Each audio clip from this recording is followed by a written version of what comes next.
Good afternoon. This past week, Andrew Smith, class of 2013, as you all know, passed away unexpectedly.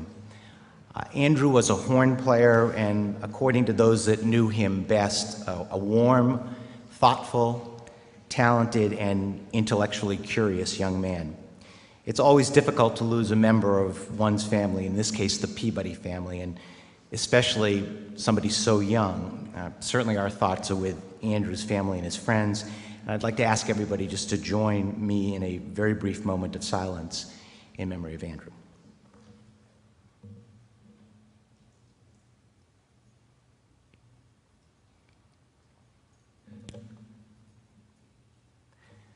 Thank you. Last summer, shortly after I arrived here, in one of the first conversations that President Daniels and I had, we talked about a whole host of things, including the changing landscape for arts and culture, particularly in the United States, and as a separate matter, the importance of Peabody as the oldest conservatory being a convener in a sense of conversations, much in the way Hopkins is known to be, and a leader. And it's one of these two components,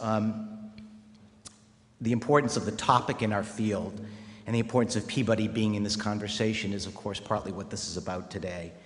And we had a lot of support from President Daniels for this symposium, and I want to thank him and also ask him to step forward and make a few comments and welcome all of you. Thank you.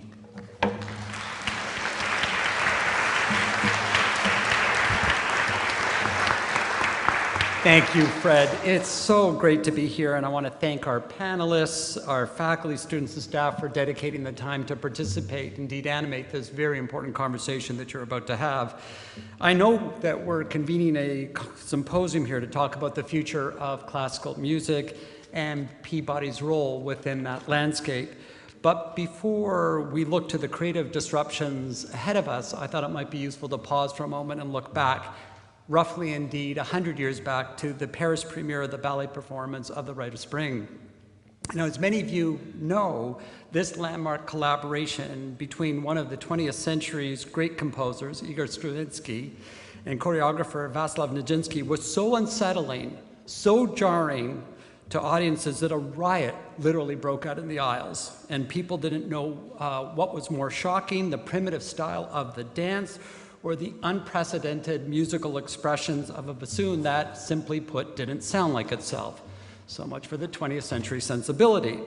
Now, in a recent interview, famed conductor Michael Tilson Thomas said of the event that Parisians would have expected to see something bright, colorful, exotic, with lots of leaping, lots of diaphanous costumes that would give you occasional glimpses, lovely glimpses of gorgeous anatomy. And that's not what they got.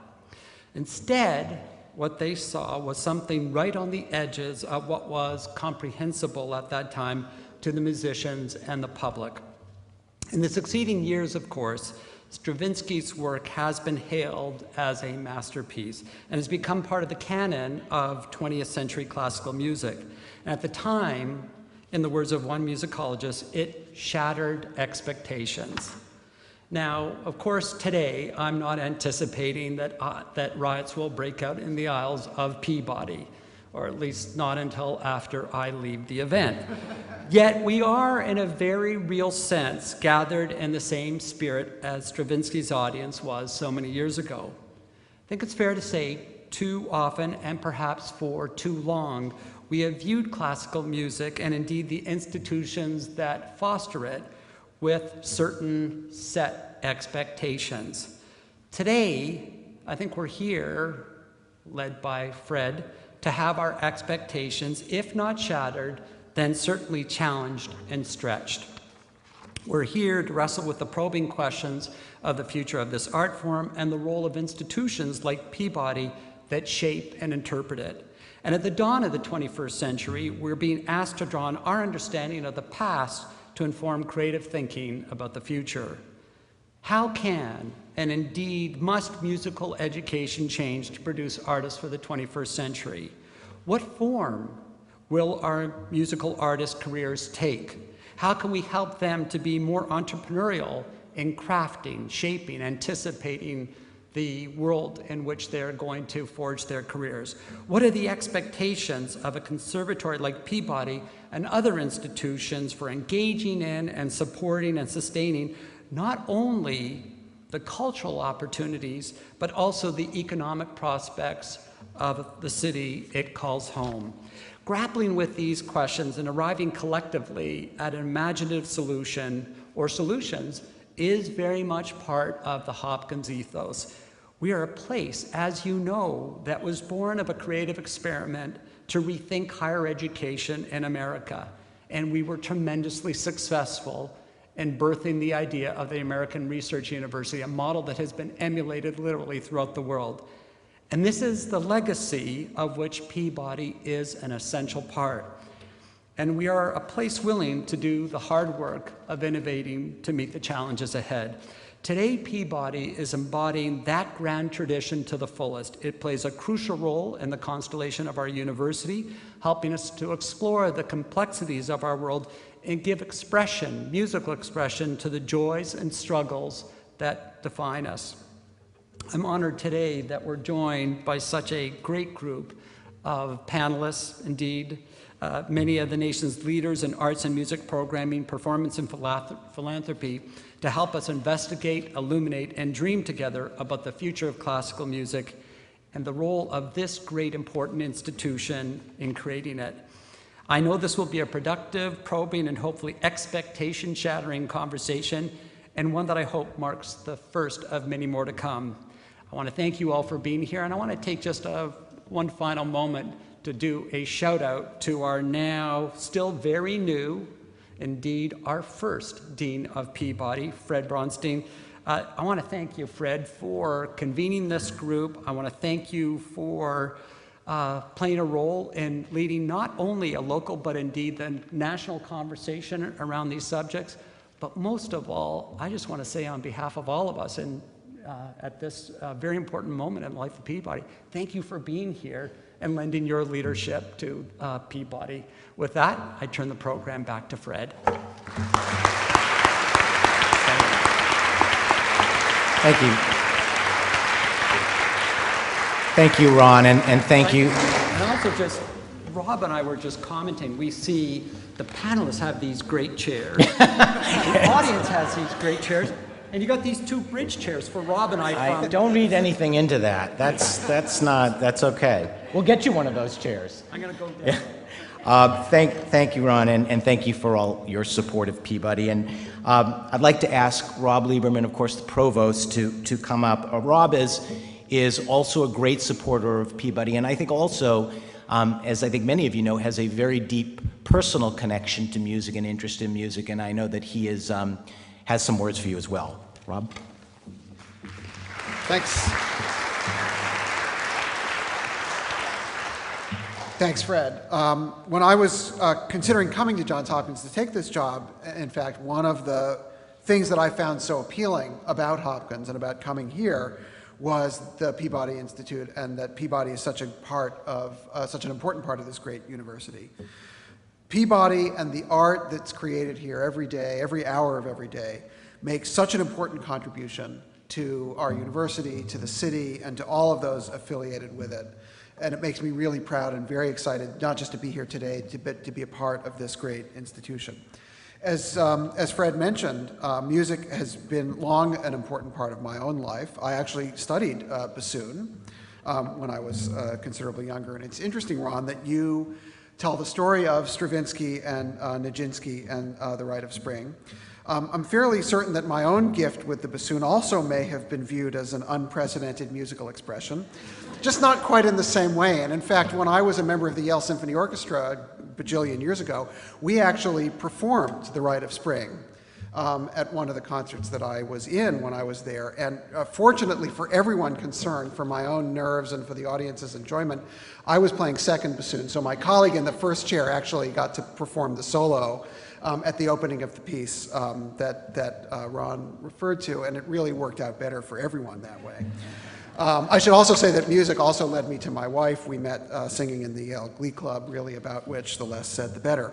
And my children spend a lot of time here, even though we're very new to Baltimore already, taking music lessons and participating in orchestra chamber music here at the Prep. So for me personally, the journey to Baltimore and to Johns Hopkins have been greatly enriched by Peabody.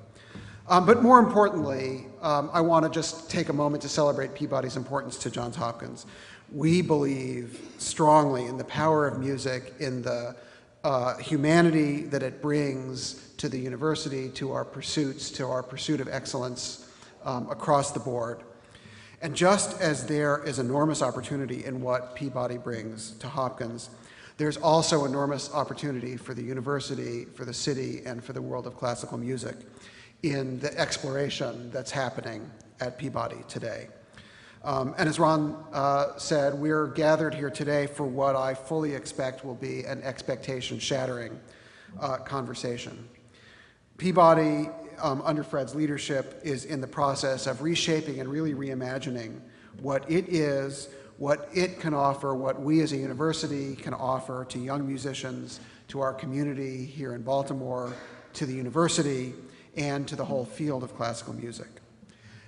This opportunity that we're seizing right now is really an opportunity to recalibrate the curriculum, to consider how we can better prepare students, not just for the musical world of today, but for the world as it might exist in 10, 20, 30 years or more in the future. We need really to give our students the tools to lead the way into the future of classical music, and that's what brings us to this discussion here today. I'm very, very excited to hear our panelists' discussion, to hear your questions, and to hear what I hope will be the beginning of a very fruitful and forward-looking dialogue.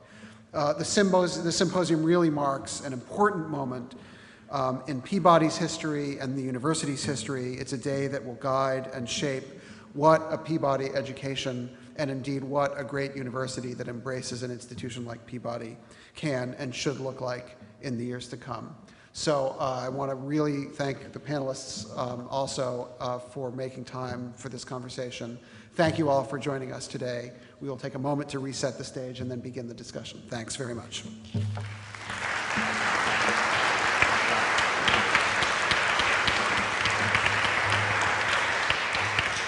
So we are going to do just 1 minute of housekeeping, and then we'll get started.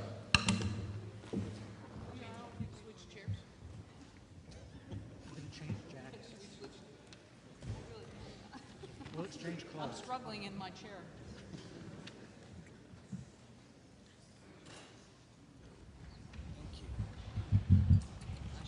Yeah, I know. That was good.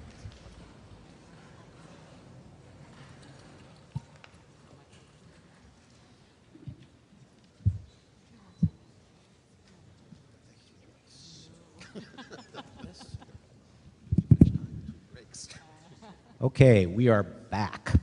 So the first thing I want to do just before we launch into questions is just take a moment to we had a little committee that worked on putting this symposium together, and I want to just give a shout out to the folks that served on that.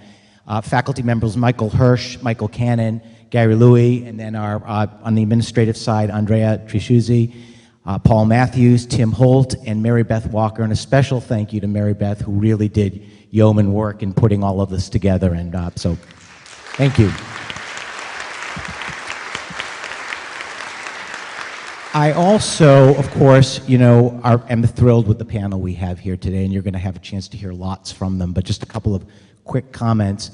Going alphabetically here now, Marin Alsop. Marin is, of course, the music director of the Baltimore Symphony, world-renowned conductor, educator, and I would still say trailblazer. Because it's now 9-10 years? Have you been at BSO? 8 years. 8 years, and still the sole sitting female conductor of a major orchestra. So, I know that's not a distinction that you. She'll probably get mad at me for saying that, but it makes a point. Yeah, okay. So also, we have Ben Cameron.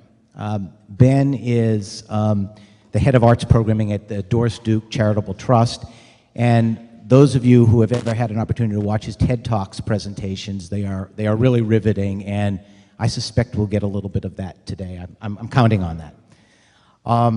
We also have Thomas Dolby. Thomas, I think, as many of you know, is one of the early trailblazers on MTV, music director of the TED Talks. You may not know that. And very much somebody always on the cutting edge of music and technology. He's also the newly appointed professor of arts at Johns Hopkins University. He's teaching a film on music class. I think about 2/3 of your students, you said, are Peabody students, which is great. And you're very involved with the Station North project, so we're delighted you're here and on campus, Thomas. We then have also to my right, we have Marina Piccinini, who is well known to everybody here. Marina is, of course, a world-renowned flutist and faculty member here at Johns Hopkins Peabody. And finally, over here on the far right, we have Jesse Rosen. I've known Jesse a long time. He is the CEO of the League of American Orchestras, deeply involved in orchestra issues and the complexity of that field and industry, and is, I think, also a very thoughtful person when it comes to not just issues as they pertain to orchestras, but as they pertain to culture and arts generally. So with that, again, thank you all for being here. And I think probably maybe the best way to start is I'd like to just ask each of you to take 2 to 3 minutes and tell us what you think is next for classical music.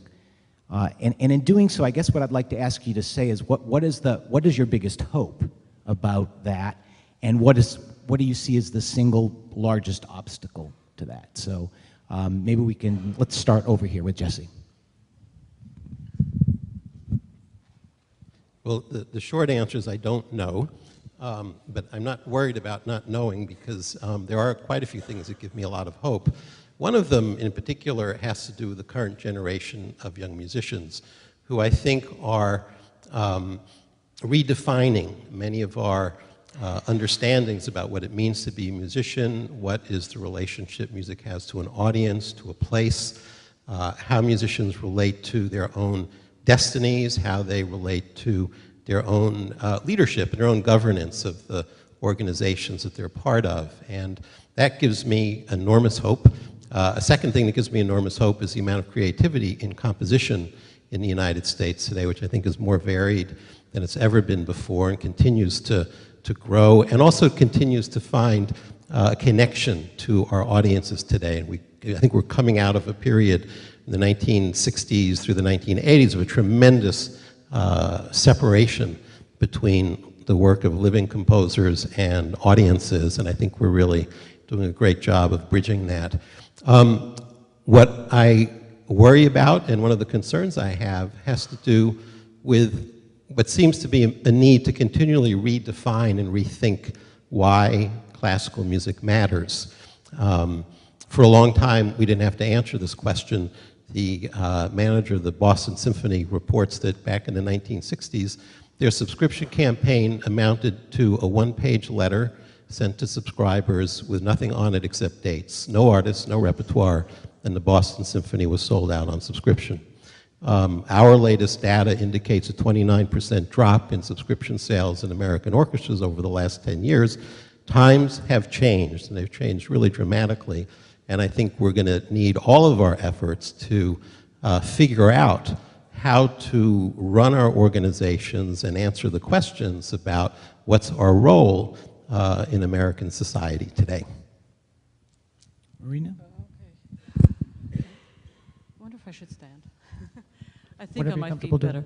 No, I guess I'm really happy that you say you don't know, because I kind of have to confess I felt like a fraud being here. I'm not a head of an institution or an arts organization. I'm a musician, and I spend my days practicing, studying, collaborating, and I have, a narcissistic need to perform, like most of us performers, and I teach. So I feel that to answer the question, what's next for music, is something that I don't really actually think about that clearly. I feel I'm so involved in the present and the near future of, the next couple of years, what I have to finally learn. But actually, even having to say what's the present, it's very difficult for me to say what is the state of classical music in the present. I travel a great deal for my profession. The kids here know that I live in Vienna. So I'm living in Austria. I teach both here at Peabody, I teach in Germany, and I travel the entire world. I sit on panels. I collaborate with young musicians, old musicians. And I see an awful lot of different things, both when I judge competitions or when I play. And it's really hard to define what's happening because there is a lot happening. And I think that, in a way, is also what gives me hope. I don't think that classical music is dead. I'm living proof of it. When I started performing seriously, about 20 years ago, the first thing that I was told by my manager and by my older colleagues was that it was really difficult now to find concerts, and it had been a lot easier in the 80s and probably in the 70s and the 60s and the 50s. It's been hard all along, and I have to say, for me personally, it's easier now than it used to be before, so I think it's getting better. When I travel, I see a lot of expansion. I've gone to places to play with orchestras where there were no orchestras before. I mean, recently I also heard Singapore Symphony. That's an excellent orchestra that didn't exist a little while ago. Marin's orchestra, OZASP from Brazil. I grew up in Brazil and I remember this orchestra. The way it plays nowadays is really tremendously different. It's a completely much better, more exciting, much more vivid orchestra. So I see expansion on that. I know orchestras are closing. I just read yesterday about Pennsylvania Philharmonic. Is that what was in the paper? So there's a new little orchestra. By the way, they need local Baltimore players. And I see creativity everywhere I go. I just judge the competition, and there are new groups coming out, incredibly inventive, incredibly good. People do all sorts of strange crossovers. Somebody just sent me a link to Schoenberg-Pierre Lunaire with Kabuki Theater in the same breath. And it's exciting, actually. It's really beautiful, and it's new. There are new venues. I just played in New York. I was saying this place called the Poisson Rouge, which is basically a basement where they serve drinks and food. And it's incredible. People are really wanting to go there. And that's already passé. Now it's the subcultures, the new Poisson Rouge. So venues are also popping up. People are creative, they're inventive. YouTube, you can publish yourself for free. You can do all sorts of things. Technology is amazing. So I think there's an incredible amount of creativity, and I think that's positive. That excites me. I think the creative urge in humanity is irrepressible, and it will always be, and I think there will always be something.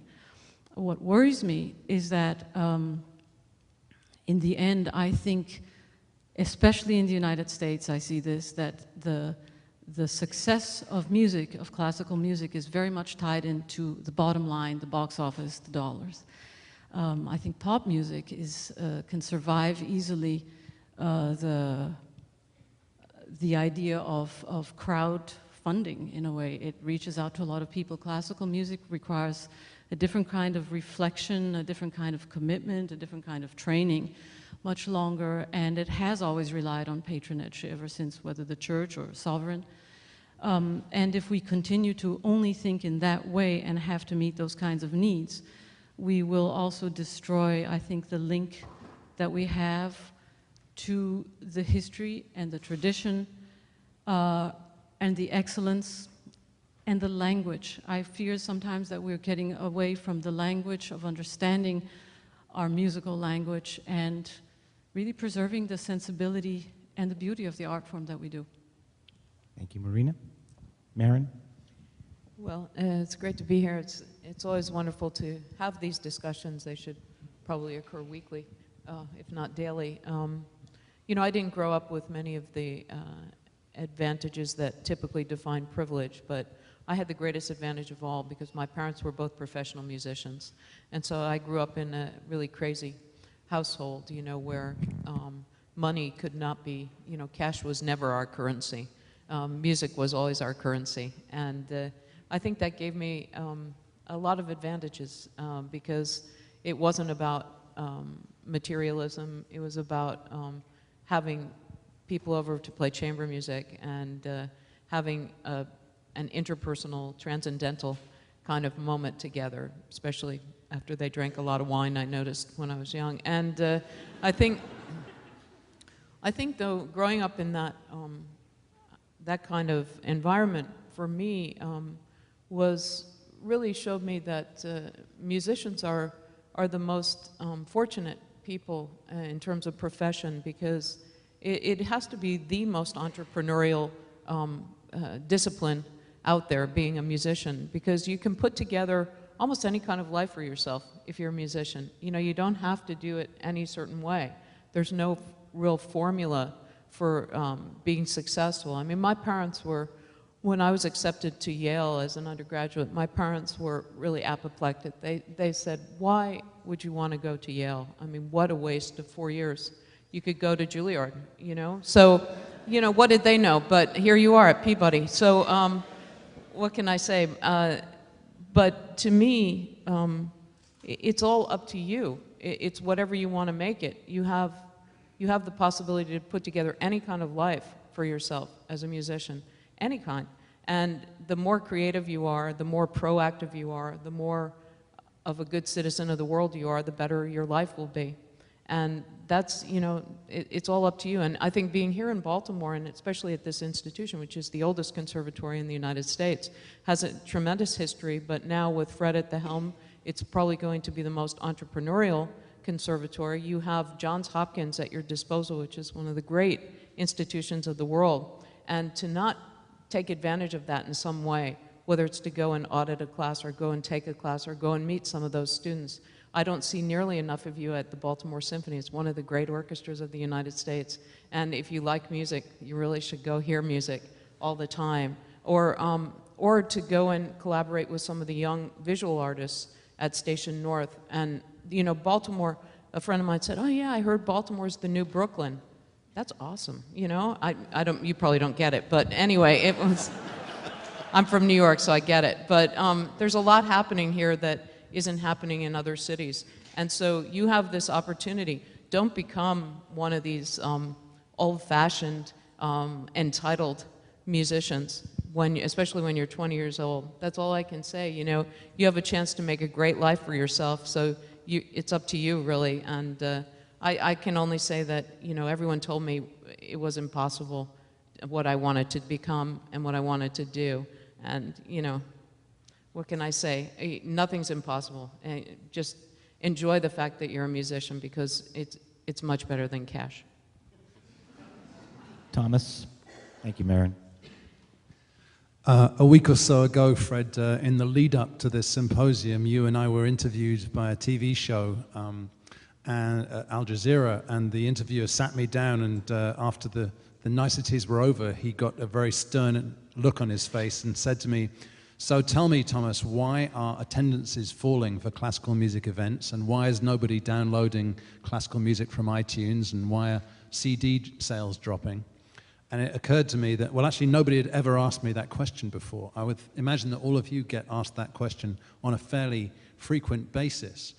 So I had to sort of come up with something on the spot, and I think I sort of fumbled a bit, but I've given it a lot of thought since. And I think a frustration that I have with the classical music world is that it tends to pigeonhole itself as this rather sort of precious, rather elevated form of entertainment.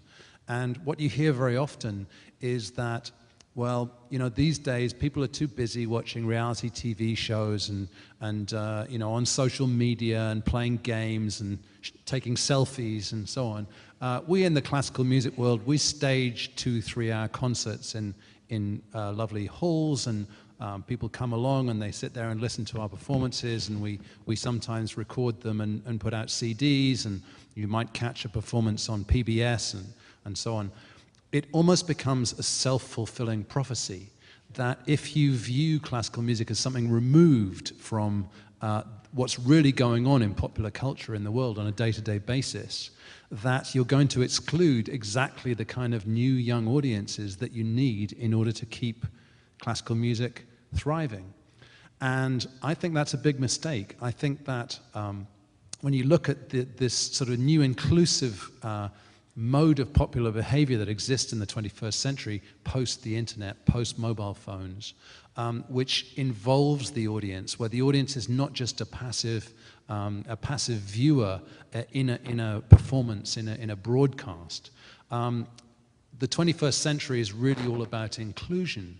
And so all of those things that we worry that our audiences are too busy doing to come to our concerts, that's exactly what we need to involve more in the way that we think of ourselves in the classical music world and the way that we promote ourselves. And I think that if you look at this historically, and what better place to do this than in a building that's been around since there was no broadcast, since 20th century broadcast media didn't exist, you can see the historical perspective.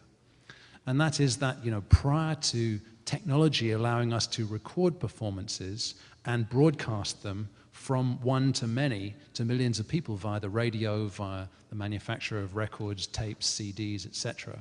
Before that existed, classical music could only be enjoyed by as many people as could get within earshot. And so a couple of hundred years ago, it was really for a very, very elite few, the tiniest echelon at the top of society. 20th century technology allowed us to capture these performances and broadcast them to millions of people. But the 21st century is all about the real-time enjoyment of entertainment, the continuous loop between the performers and the audience. And so it's that aspect that classical music has to embrace in order to survive going forward. Thank you, Thomas. Ben. I suppose in the spirit of full disclosure, I should just acknowledge I'm the ringer here in terms of I'm not a musician and I don't deal in classical music per se. I work for a foundation where the only musical form we support is jazz. And so I really come to this with an outsider's perspective, which probably makes me less informed about these issues than anybody else up here on stage. But as we were talking, I realized I began to make, even in this brief set of remarks, I began to parse the question in two ways. If asked what the future of classical music is, I'm incredibly optimistic and think that classical music has an unbelievable, unlimited horizon ahead of it, especially if we take the expanded definition that Thomas has just offered us about what classical music is, and we get out of pigeonholing it based on composers and centuries. And I think that the American public demonstrates in an ongoing way its appetite and receptivity for classical music by the number of people who don't know that they know Carmina Burana, who don't know that they love the United Airlines theme song, which is Rhapsody in Blue, who don't know that they love the whatever airline it is that has the Lakme duet, etc.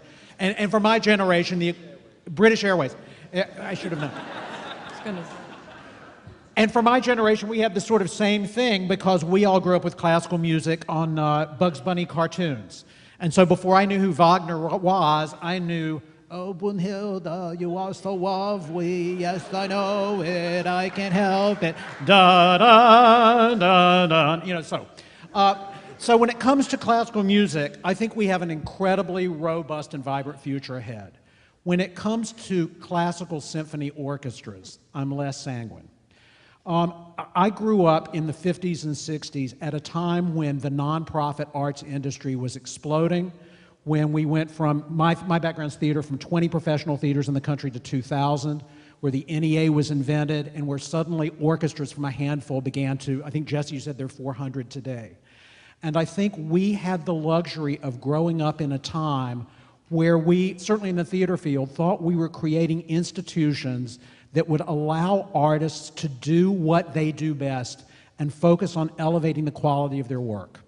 There was a term in the theater industry called the artistic home, which was about we should have resident theaters where we give the artist optimal salaries and allow them to go into the rehearsal hall and focus their lives on doing the best work possible. Inadvertently, I think what we have created is a generation of institutions, and I would say that in the symphony case, this was complicated even more by the creation of endowments, where we've created institutions that fundamentally are insulated from the world in which they exist, and where many of the professionals perform at their communities rather than with their communities or for their communities. And so when I think about the future, I think three things. Number one, I think that the balance of authority is going to shift from the insulated artist to what I call the citizen artist. that artist who is really deeply enmeshed in community and thinks aggressively in new forms and new ways and new patterns about making music with their community, for their community, often with people in their community from them. And nothing has cheered me more about symphonies than the courage that some orchestras have displayed in challenging those assumptions about who plays and for whom. Nobody's challenged it more bravely than Miriam has with the Rusty Musicians program here in Baltimore, which has been one of the most inspirational things ever to imagine that a symphony would take that on. And that is huge. When I think, therefore, about the future, I think the future will belong to those who are brave, whether it's Poisson Rouge or the Rusty Musicians or the New World Symphony formats, which are doing mashups and different forums where now people can hold cocktails and mix around the orchestras as they play. We're on the threshold of a fantastic new time. My greatest worry is our passion for my generation, for how deeply meaningful it has been to go into an auditorium like this, watch the lights go down, and feel a wash of Mahler go over for us.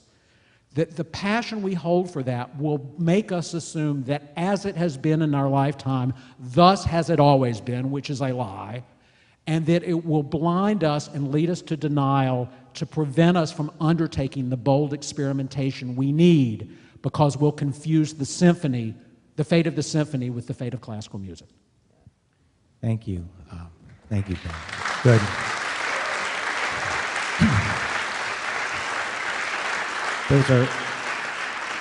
Those are all great opening thoughts. One of the things we're going to try to do in this whole afternoon is mix conversation, comments, questions from the audience as well, and a little bit of video.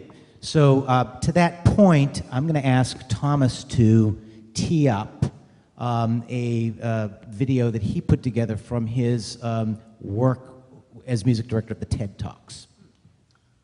Yeah, I was the musical director at TED for 12 years, and TED in some ways illustrates the things that I was talking about a minute ago, because the content at TED, when we first started trying to find a way to expand its audience beyond the 500 or 600 people that came to the conference every year, we were told by media networks and radio stations and programmers and so on that the large-scale audience wasn't really interested in esoteric content about genetic research and coral reef exploration and astrophysics and so on.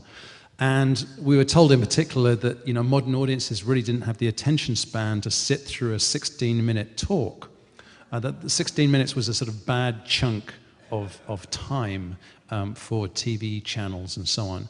And over the course of the last decade or so, TED basically managed to sort of prove that there is, in fact, a huge appetite for that kind of content, and that fans of the TED Talks, as it turns out, range from, you know, young to old, range, you know, different parts of the world, really an incredibly eclectic and large spectrum of people have become fans of TED Talks. People listen to them on their morning commute, they listen to them when they're on their treadmills, they listen to them in all sorts of different environments. And one of the things that has been very popular about them is that the content itself feels very pure and unadulterated.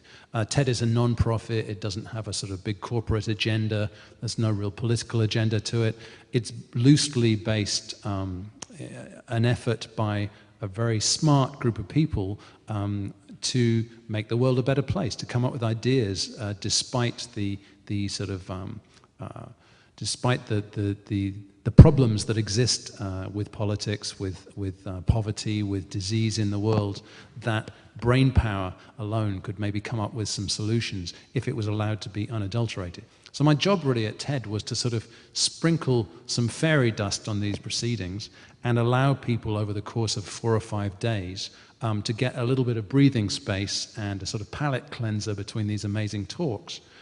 And we found, and we filmed the music that we put on at TED, and we found to our amazement that many of the musical pieces and the music-related talks became among some of the most successful and most viewed TED Talks that there were.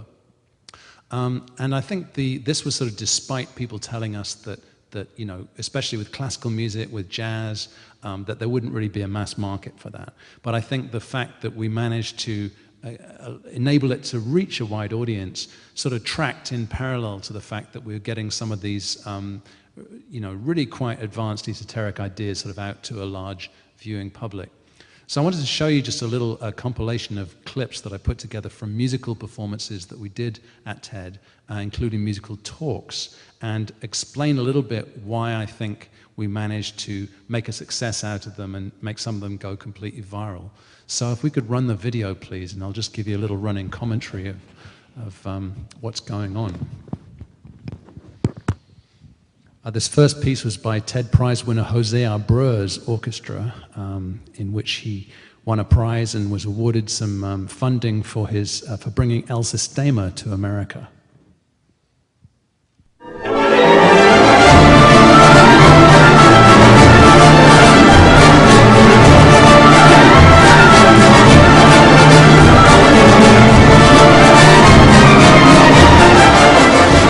So Gustavo Dudamel is conducting, but obviously the story that really broke online was the fact that Abreu had taken some street kids and turned them into one of the finest youth orchestras in the world. That was really... In this piece, Israeli maestro Itay Talgum is discussing the styles of different conductors. Yeah, well, it is different, but isn't that control in the same way? No, it's not, because he is not telling them what to do. When he does this, it's not take your Stradivarius and, like Jimi Hendrix, smash it on the floor. Yeah, it's not that. He says, this is the gesture of the music. I'm opening a space for you to put in another layer of interpretation. Now, if you're doing all the things we talked about together, and maybe some others, you can get to this wonderful point of doing without doing. If you love something, give it away.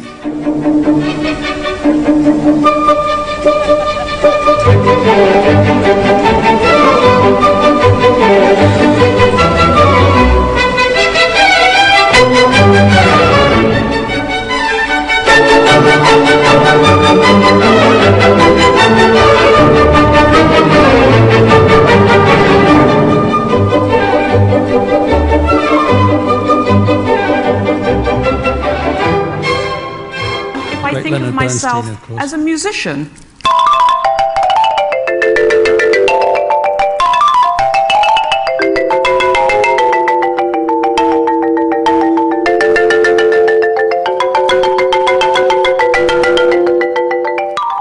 So when this piece hit YouTube, you wouldn't believe the number of comments from people that couldn't, just incredulous at the fact that Evelyn Glennie is so almost completely deaf. There is a little bit of a difference there that is worth just thinking about. Eric Whittaker composed a choral piece for 2,000 singers using their own webcams and conducted it to great effect.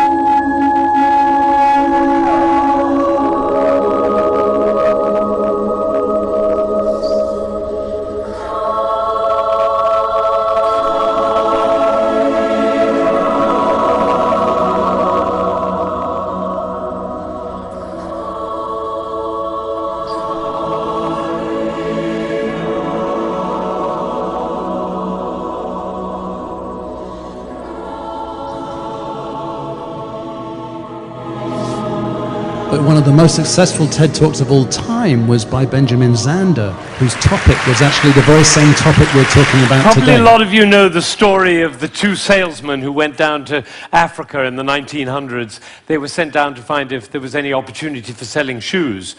And they wrote telegrams back to Manchester. And one of them wrote, "Situation hopeless, stop, they don't wear shoes." And the other one wrote, "Glorious opportunity, they don't have any shoes yet."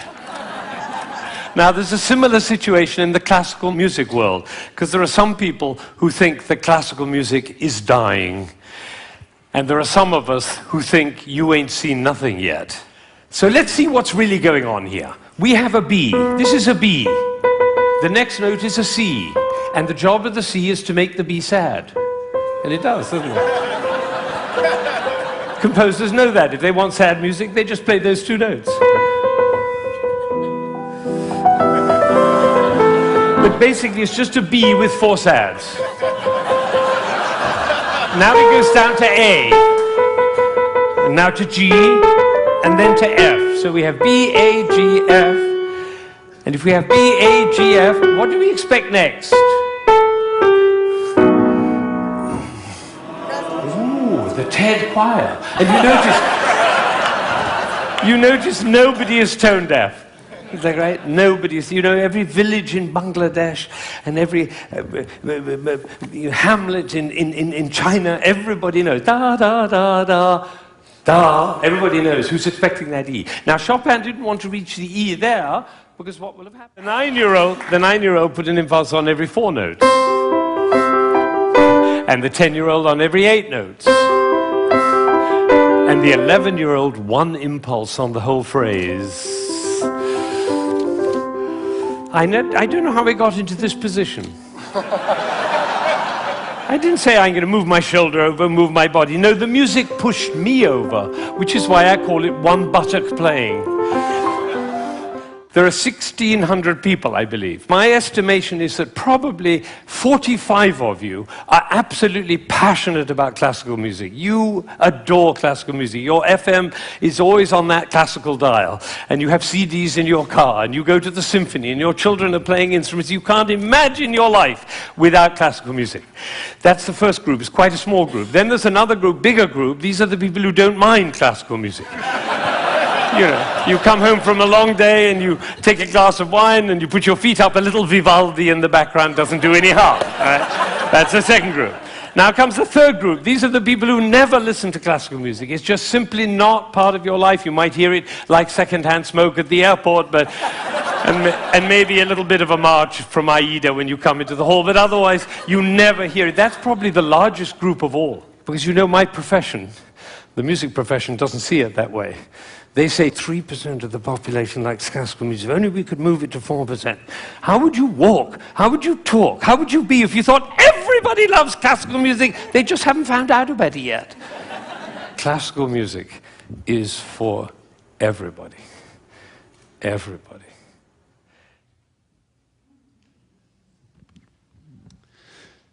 So you may say to yourselves, well, Ben's a lovely old bird, but he's a mad dreamer, which he is, of course.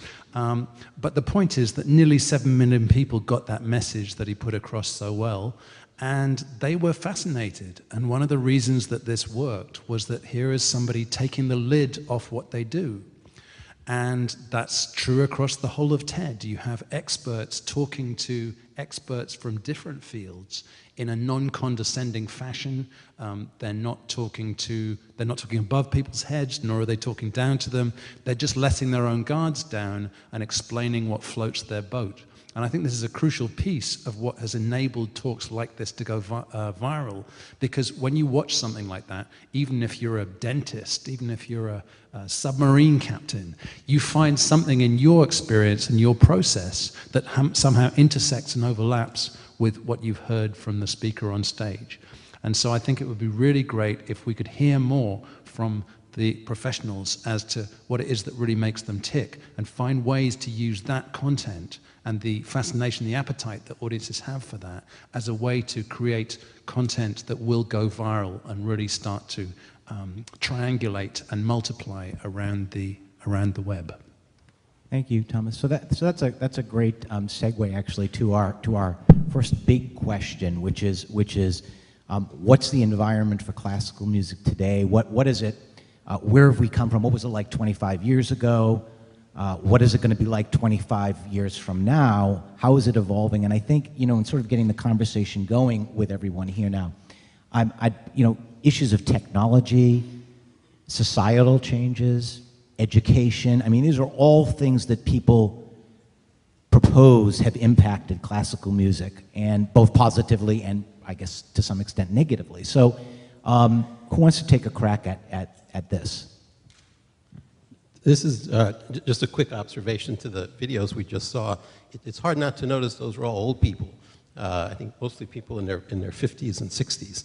And I think one of the really thrilling things about this moment that we're in is that I think there's a generation of musicians that actually knows everything that we just saw on that screen. And it's wonderfully evocative videos, and the ability to, to have compelling people talk about it, express themselves in beautifully produced videos is fantastic. But frankly, I think we're there.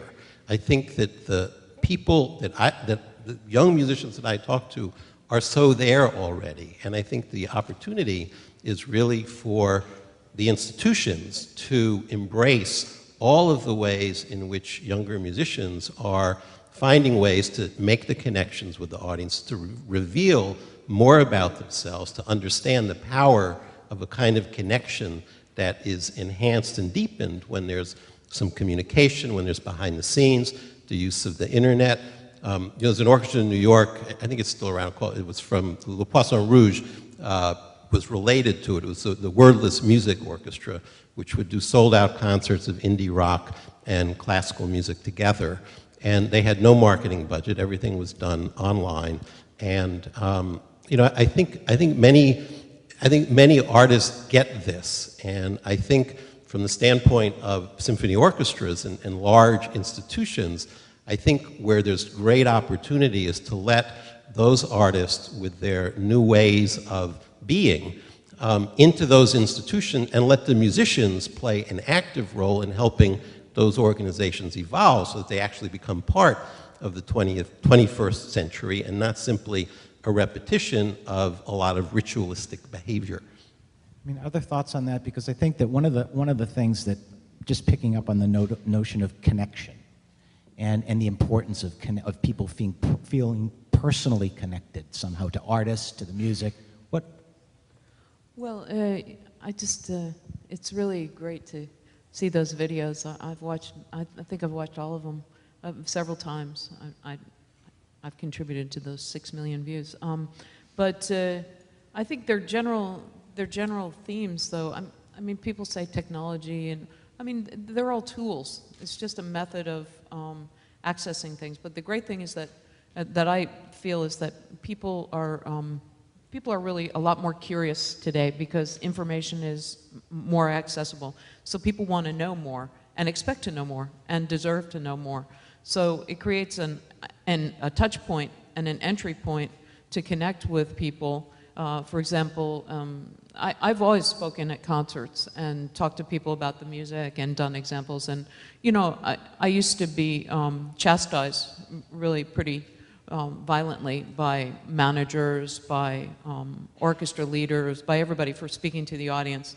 And also it apparently diminished my value as a maestro to talk, actually, especially to speak in English, apparently. So, I think that the world has changed a lot. The sad thing is I'm usually 10 years ahead of the curve, which is not a good thing. If you're 2 years ahead, you're all right. If you're 10 years ahead, it doesn't work very well. But at least I'm still in the curve now. But for example, at concerts, our fastest selling series is a series called Off the Cuff, where I take a piece apart. We're doing one this week on Heldenleben. And I tear the piece apart and, have the musicians play different parts and talk about the piece and then put it back together. And they're sold out, and it's the fastest growing series we have because people really want to know about music. They're curious. Or the rusty musicians that you spoke about, this program, I read a statistic, one of these, dire reports about how ticket sales are diminishing and entries to museums are going down. And, but I've been around long enough to know that this is a cyclical discussion, and it comes up at least every decade, if not more.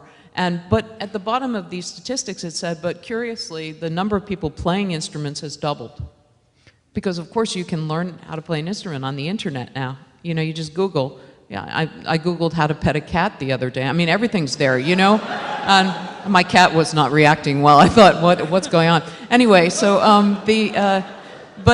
so I said, well, if so many people are playing instruments, maybe they want to play with the Baltimore Symphony. You know, my musician said, I mean, this is another whole topic that we could talk about, but you know, we have a lot of work to do with professional musicians, getting them over a very, very big hump. Part of it is extreme unionization, that, you know, and that's a whole topic. But some professional musicians are unwilling to move off the dime, to be creative and my musicians, when I first told them, listen, I think what we should do is we should invite some non-professionals to play with us. And you know, one of the musicians said, yeah, and tomorrow I'm going to perform brain surgery. And I realized that if you're really equating being a musician with being a brain surgeon, something's wrong here, you know, because, and anyway, I said, let's just try it. And in 24 hours, we had 400 people sign up, 24 hours, and we just put it on our website. And so they thought it was a good idea, and then they said, well, how will we select the people? I said, oh, but you don't understand. It's not, this is different. This is about having a human experience. It's not about perfection, which we all after, all these things. Anyway, to make a long story short, we have these very successful Rusty Musician Evenings where people who are non-professionals come and play with the musicians, and it's incredibly rewarding.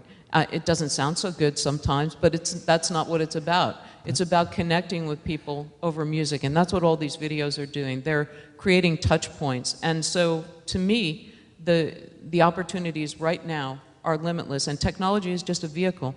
Let me be a little provocative, though, for a second. So, this room out here is full of people, you know it, you know who you are, that are terrified that the term that's been used is polluted, that somehow the sanctity of classical music is going to change because of audience expectations, delivery systems.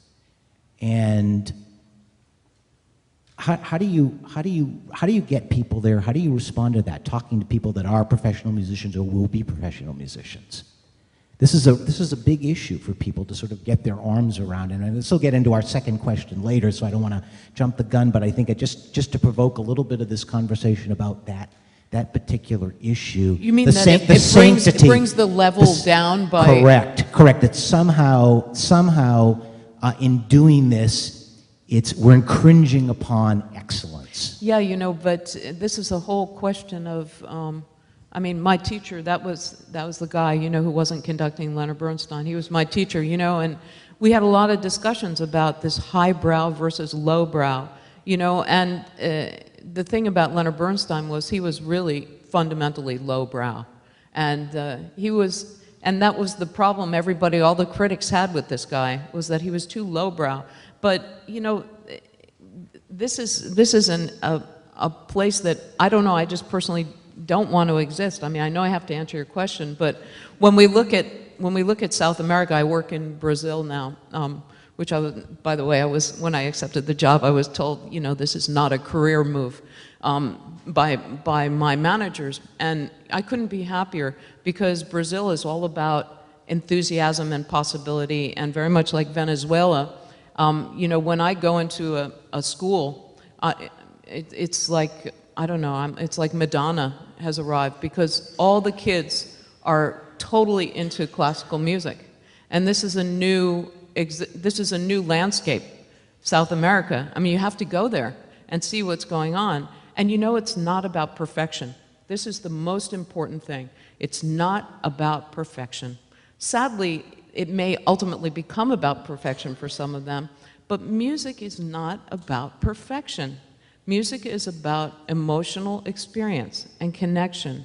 And I think, you know, if you want to spend 10 hours a day in your practice room and never go hear the BSO and never go to Johns Hopkins and take a course in world history and talk to another really bright student, you know, you may play more perfect than the next person. And I have no interest in having you in my orchestra, because what interests me is people that are engaged and really emotional about what they do.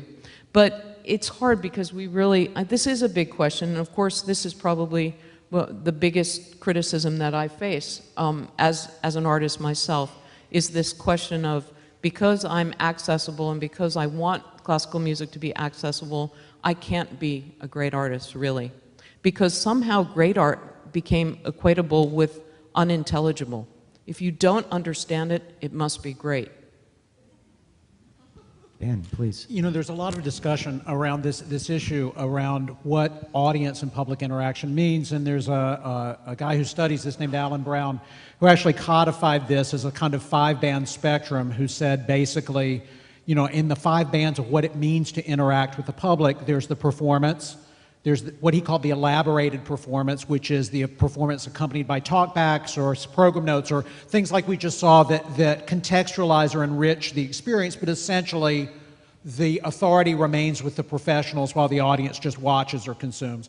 One step over, he said, you have co-curated arts events where the audience plays an active role in the selection of the work to be performed, which we're seeing more and more about people saying basically, would you rather hear the Beethoven 5 or the 1812, but the audience has a vested say in which soloists are engaged or whatever. One step over, you have what's called co-created, like you saw with the Eric Whitacre here or the Rusty Musicians program, where the audience actually plays an active role in the creation of the work itself.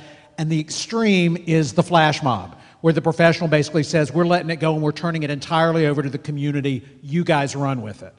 And essentially what happens in that spectrum is that every time you take a step to the right, the professional artist has to be willing to deal with an increasing loss of control.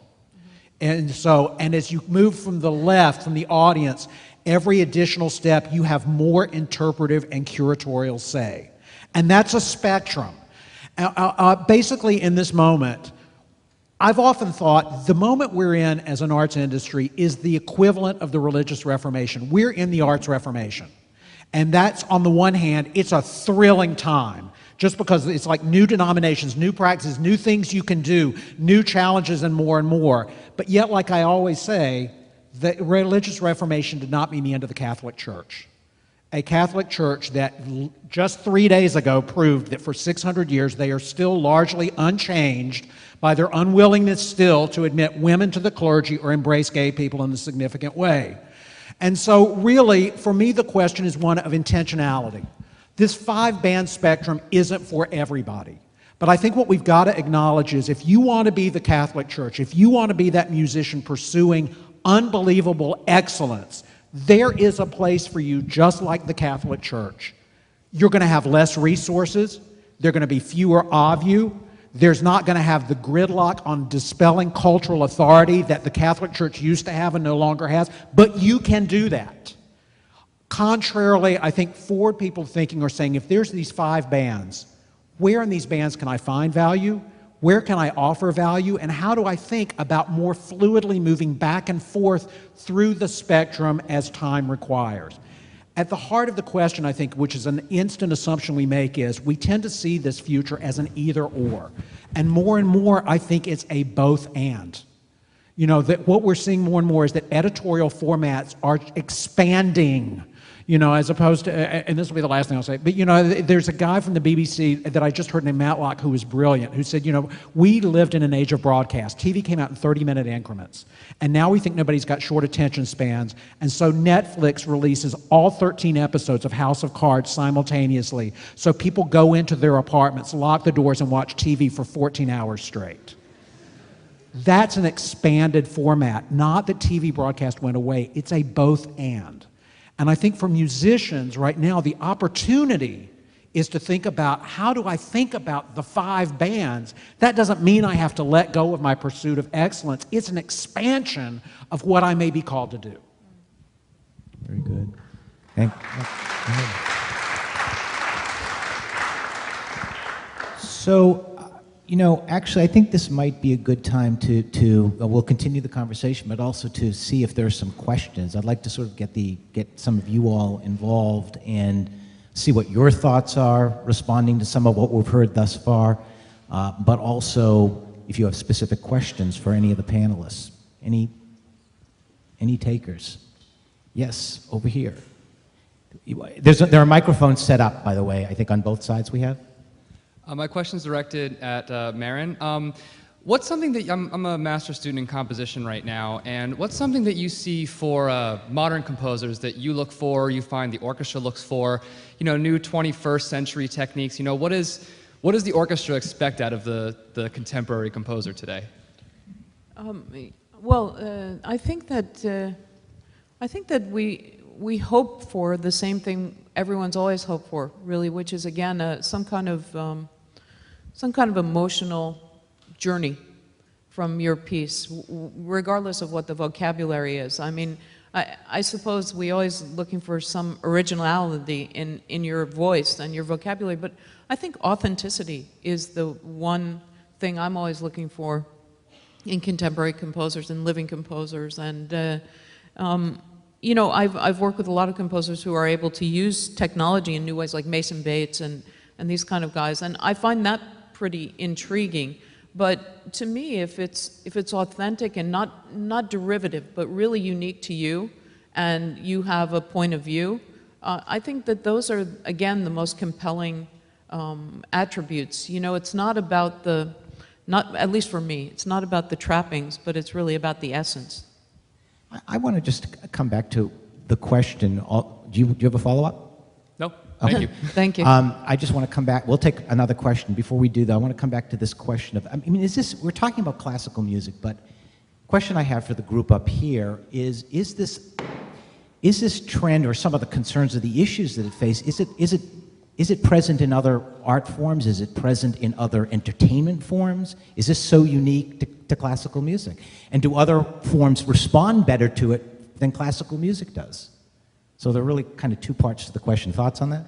There's a piece in this morning's New York Times about pop music performances in New York City that are organized by a small group of artists, where they announce the location of events a very short time before the performance. Nobody's told who's going to be there until they show up, or what the sequence of acts is going to be. And what they've been doing is creating a community of people who are following independent pop artists, and it's completely outside of the organized system for presenting pop acts. In fact, the performances take place in people's lofts, and they're building a huge support for this. And it's just another instance of artists curating themselves, going into different types of venues, a more intimate, more engaged way of connecting with the audience. So, that's just one very timely instance. Marina? I'm not very invested in the dance world, but I do know and spend a lot of time in the visual arts. And again, living in Vienna, it's an incredible place. They have amazing museums, and there's an incredible spectrum of what is available, from the traditional Klimt to unbelievable avant-garde. And I find that actually my feeling as a musician is that in the art world, the response to being in the 21st century is completely further ahead than what we are doing in classical music. I see the way that the presentations are done, they're interactive, the kinds of risks that are being taken, and the way it's just communicated to the public. I think we should learn a lot. Risks in content and delivery? In content and delivery, absolutely. And I think that it's always fascinated me why we, as musicians, are not able to do the things that the art world is embracing. And having said that, I don't know, you know a lot more about the dance world than I do, I think, and I think maybe there's there also a lot of things happening. Well, and actually, where the question took me was, if we take the premise that we're largely in a digital age, and that's the most salient power, that really, I think that the digital technology is having three impacts on us. Number one, it's competition. Number two, it's redefining economics. And I think one of the questions all art forms have to consider is, how's an audience going to react when we say that's $100 for a symphony, opera, or ballet ticket when they're used to downloading culture on demand 24/7 for 99 cents a song or for free? Those dots are not going to connect for very long. And then the third thing is, it's changing the nature of consumption, because the internet teaches you to believe you can get anything you want any time of day delivered to your own door, whether that's jeans at 3 in the morning cut to your own body that are there within 12 hours, or whether you order a CD at 5 in the afternoon, whatever. It's that expectation. That's the same forces that is killing booksellers like Barnes & Noble and Borders is gone. There's not a CD store in New York anymore at all. J&R, the last vestige, is gone. Newspapers are in the toilet. They're gone. 3 network major distributions are in major trouble. They're about to go. I mean, it's not just the arts. This is redefining the very nature of consumption and retail in the world at large, and everybody's scrambling to figure out how to monetize it and survive it. There's a real question. I used to work in retail for Target stores. There's a real question about how long the physical stores are going to exist in retail. You know, so I think the groups that are really having the most push in an interesting way are the groups that are standing back, not saying, how do we adapt and see technology as a tool? I think they're doing 2 things. Number one, they're saying, how do we develop a digital mindset? And a digital mindset is different than a digital tool. A digital tool was, we used to advertise, and the paper now will advertise online. A digital tool is, we used to do an email a mail campaign, now we'll do an email campaign. A digital mindset for me is more like, if you know the app, Charity Alarm Clock, where every time you hit the snooze button on your alarm clock, it makes a charitable contribution to a nonprofit. A digital mindset recognizes that the way we live is out of sync with our old methods and seeks to exploit the way we live as the leverage point, not as a tool. The second thing I think groups are doing is they're reimagining their role and their mission. On the Boards in Seattle is saying, we don't think of ourselves so much now as a place to present work. We think of our place as a community gathering point where community comes together to have difficult conversations with strangers and occasionally finds their way up to the performance. That's a fundamental different reconception of the role they're designed to play. I think the mission question is really central. Yesterday on the radio, Mark Zuckerberg commented that the mission of Facebook was to connect the world. He didn't say the mission of Facebook was to operate Facebook. And what it suggests is that there's an openness to different ways of achieving what you think your mission is. Similarly, in the newspaper industry, you know, journalists, and one in particular, former publisher of the Miami Herald, his view is that the mission is really around journalism, and that you need, for a democracy to function, you have to have high standards of journalism so you have an informed public that can allow people to execute their role as citizens really well. It's very different than saying our mission is to distribute a newspaper. And so one of the challenges, I think, in people who are running classical music organizations is to separate what is the mission from what is the strategy by which we achieve the mission. And I think we're in a moment where mission reconsideration is really critical. It's not enough to say we're in business to put on concerts. There has to be a larger mission, a larger purpose. And many organizations are doing as Mark Zuckerberg did. They say our purpose is to impact the world, make it a better place through music, to support, to engage, to contribute to the fabric of our community. So I think that the mission question is really paramount right now. We have a question over here, and I think we have an online question. Let's go over here first, and then we'll... Hi. I was just wondering, I feel that words carry a lot of weight, and we live in a world where we have in all kinds of fields, we're seeing more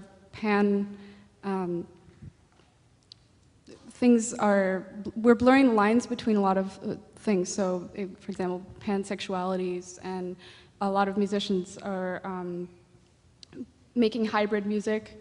And I'm just wondering, for the term classical music, which is part of the title of today's symposium, what weight does that carry, and is it still relevant in today's society to be using a word that is so entrenched in a particular conception of music? And does it still make sense in conservatories to be using this term, and when we're talking to a larger public? Who wants to take a... Miriam? Well, I think that's a great question, because actually the term classical music is incorrect anyway, because classical music is actually a certain period in the history of art music. And so classical music is already a misnomer, and then we only dig our hole deeper by calling it that. But what else would we call it? I'm not sure.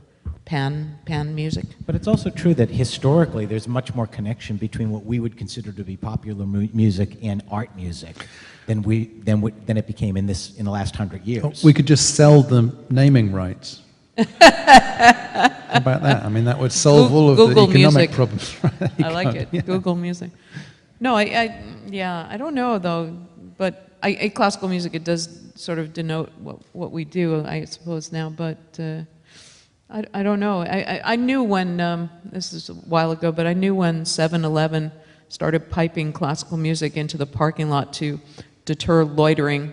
I knew that we were in trouble then, you know?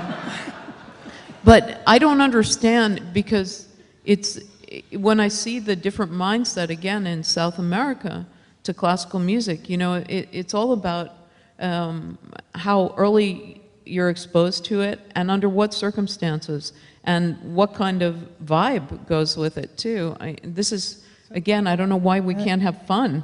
And that's an interesting question, because, you know, we have a third of our students are from Asia, Peabody, and it is arguably, certainly in China, the proliferation of orchestras and presenting organizations is profound. It's explosive.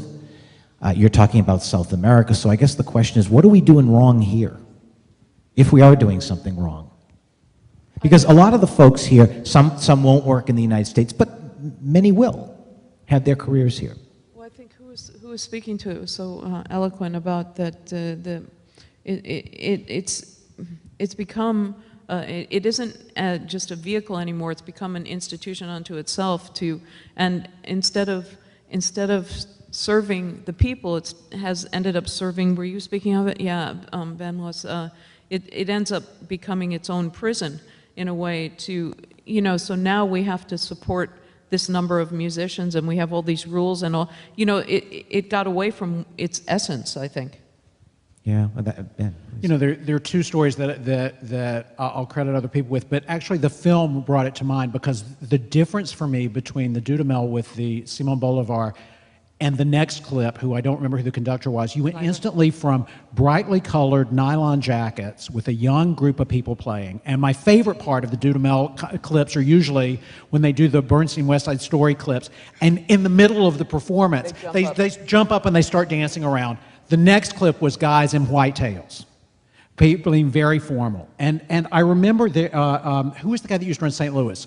Bruce Kopic was talking about when they did their first public referendum when he was at the St. Louis Symphony, and the St. Louis Cardinals or whoever the sports team was having a disastrous season, and there were simultaneously a referendum to build a new sports stadium. Slatkin was conducting the St. Louis Orchestra. They were on a world-class tour. They had a Telarc contract. They were at the highest point of ascendancy. The sports team got their new stadium. The orchestra hall went down to resounding defeat. And when they asked people why, somebody said, "You tell us when to show up, what to wear, when to applaud. You shame us if we applaud at the wrong time, and you tell us what's good for us, and you expect us to like you." And combined with that story, Eric, who does with the kids, Eric Booth, talks about, traditionally for most of us, there was the day in third grade where they gave away, we used to have called flutophones. I don't know if flutophones mean anything to anybody anymore, but when they used to pass them out, they'd sit on the desk, and the teacher would come in and basically say, "Don't touch them, don't touch them. Don't touch it, put that down, put that down, put that down." And they'd say, "Put your finger here, now put your finger here." And now, by the time the first session was over, it was torture and penalizing. Versus what Eric does, which is basically, he says, "Pick them up, make a sound. Now do," and some kids bang them on the desk or whatever, "Make another sound, make another sound. You just wrote a song." And suddenly the kids are animated. I think there's so many cultural differences, but our experience of classical music here is often medical. We're being told it's good for us and suffer through it. And to the point about the language, I think what we know in many musical forms is the labels are active disincentives for people. We in the jazz field, we actually work with Chamber Music America, who basically said, we've decided chamber music is a live musical form involving no more than 11 musicians with no parts double. Why isn't that jazz? Why is that just Schubert? That is jazz as well as Schubert, and they opened that up in a different way.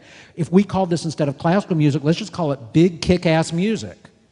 And for a different, or something that emphasizes the scale, the power, but when you say classical, for an audience who's had a negative experience, it's a disincentive that will not be overcome easily. Ben, I have to say, having just come from the St. Louis Symphony, where I spent the last 6.5 years, that would never happen now. Yeah. So there is progress. That's my point. There is progress.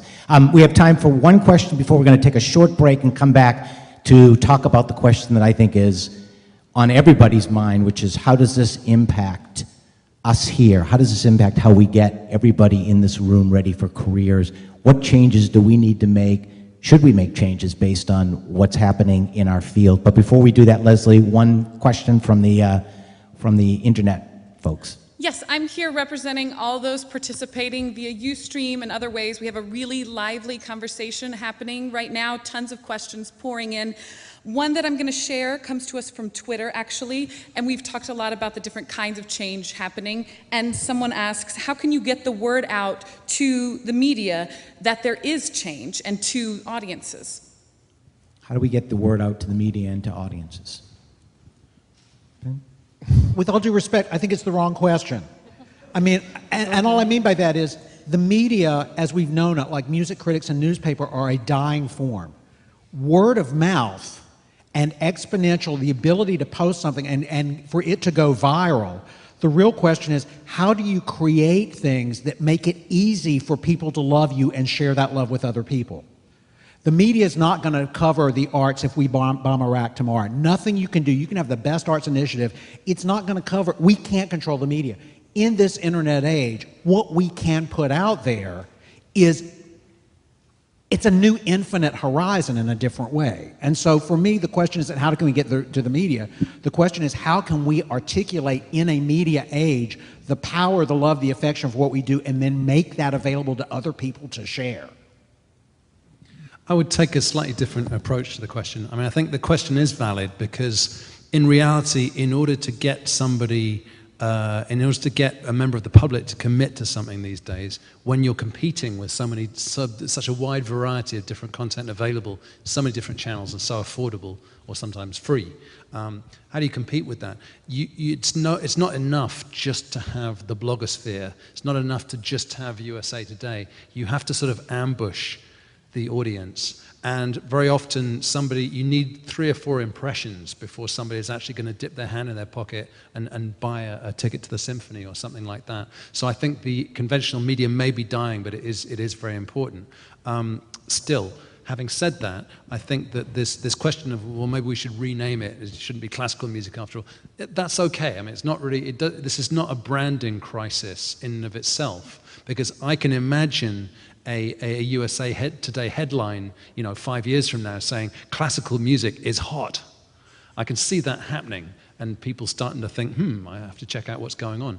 What kind of thing could bring about that kind of a change in the temperature of the way classical music is perceived in the world? In reality, I think it's about youth and energy.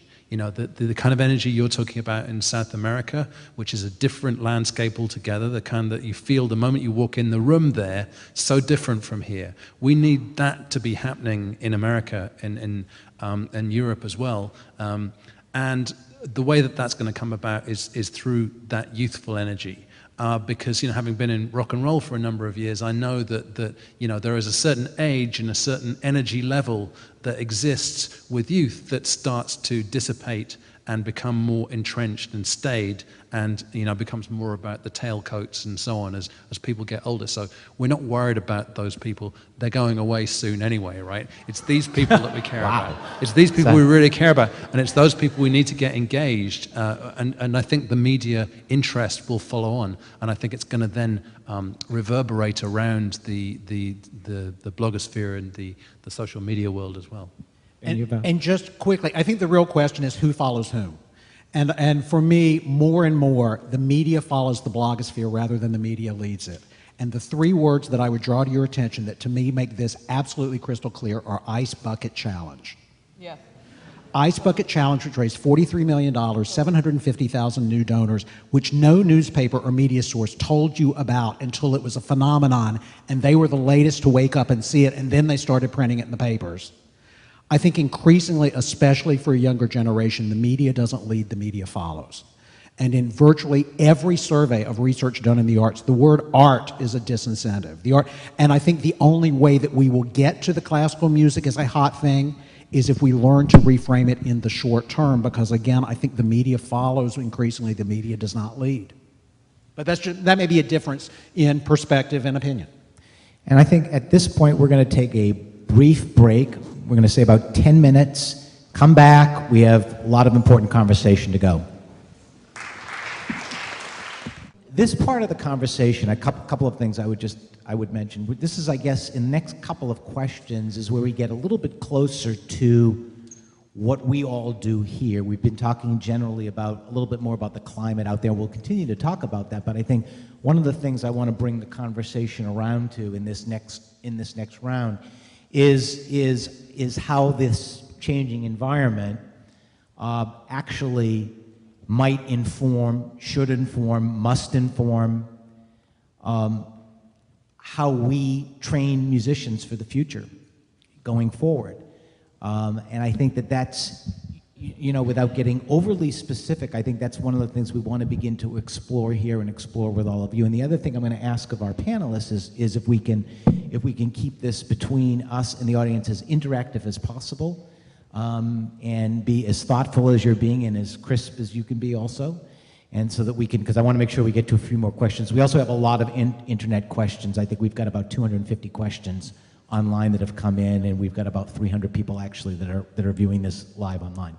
So with that, let me throw that out to the group. Who wants to begin by talking about how you think what you see and what we've been talking about up to now should inform how we think about training people. And I would just as a premise, I would offer up the following, that I think conservatories are generally pretty conservative, not surprisingly, about how we train people and how we go at that. And I think the question is what kind of evolution is needed and required. I'm happy to answer anything about education. Please, jump in. I think, first of all, if this is a performing institution, what we have to do, first of all, is to make a lot of performing opportunities for everybody. Everybody who studies here should be performing all the time, because there's nothing like the experience and the experience of failure as well to know how to start to change. I think performing up on stage, performing out in the community. Everywhere. Well, but that's a part of it. I think first of all, venues all over Baltimore should be used. I just met somebody who runs an Airbnb, and I was thinking of staying there, and I saw that he had a great lobby in his building, and I said, what about concerts here? And he said, yep, so all my students, you're playing at the lobby on, I don't know where it is, Park Avenue. It's just one more place to play.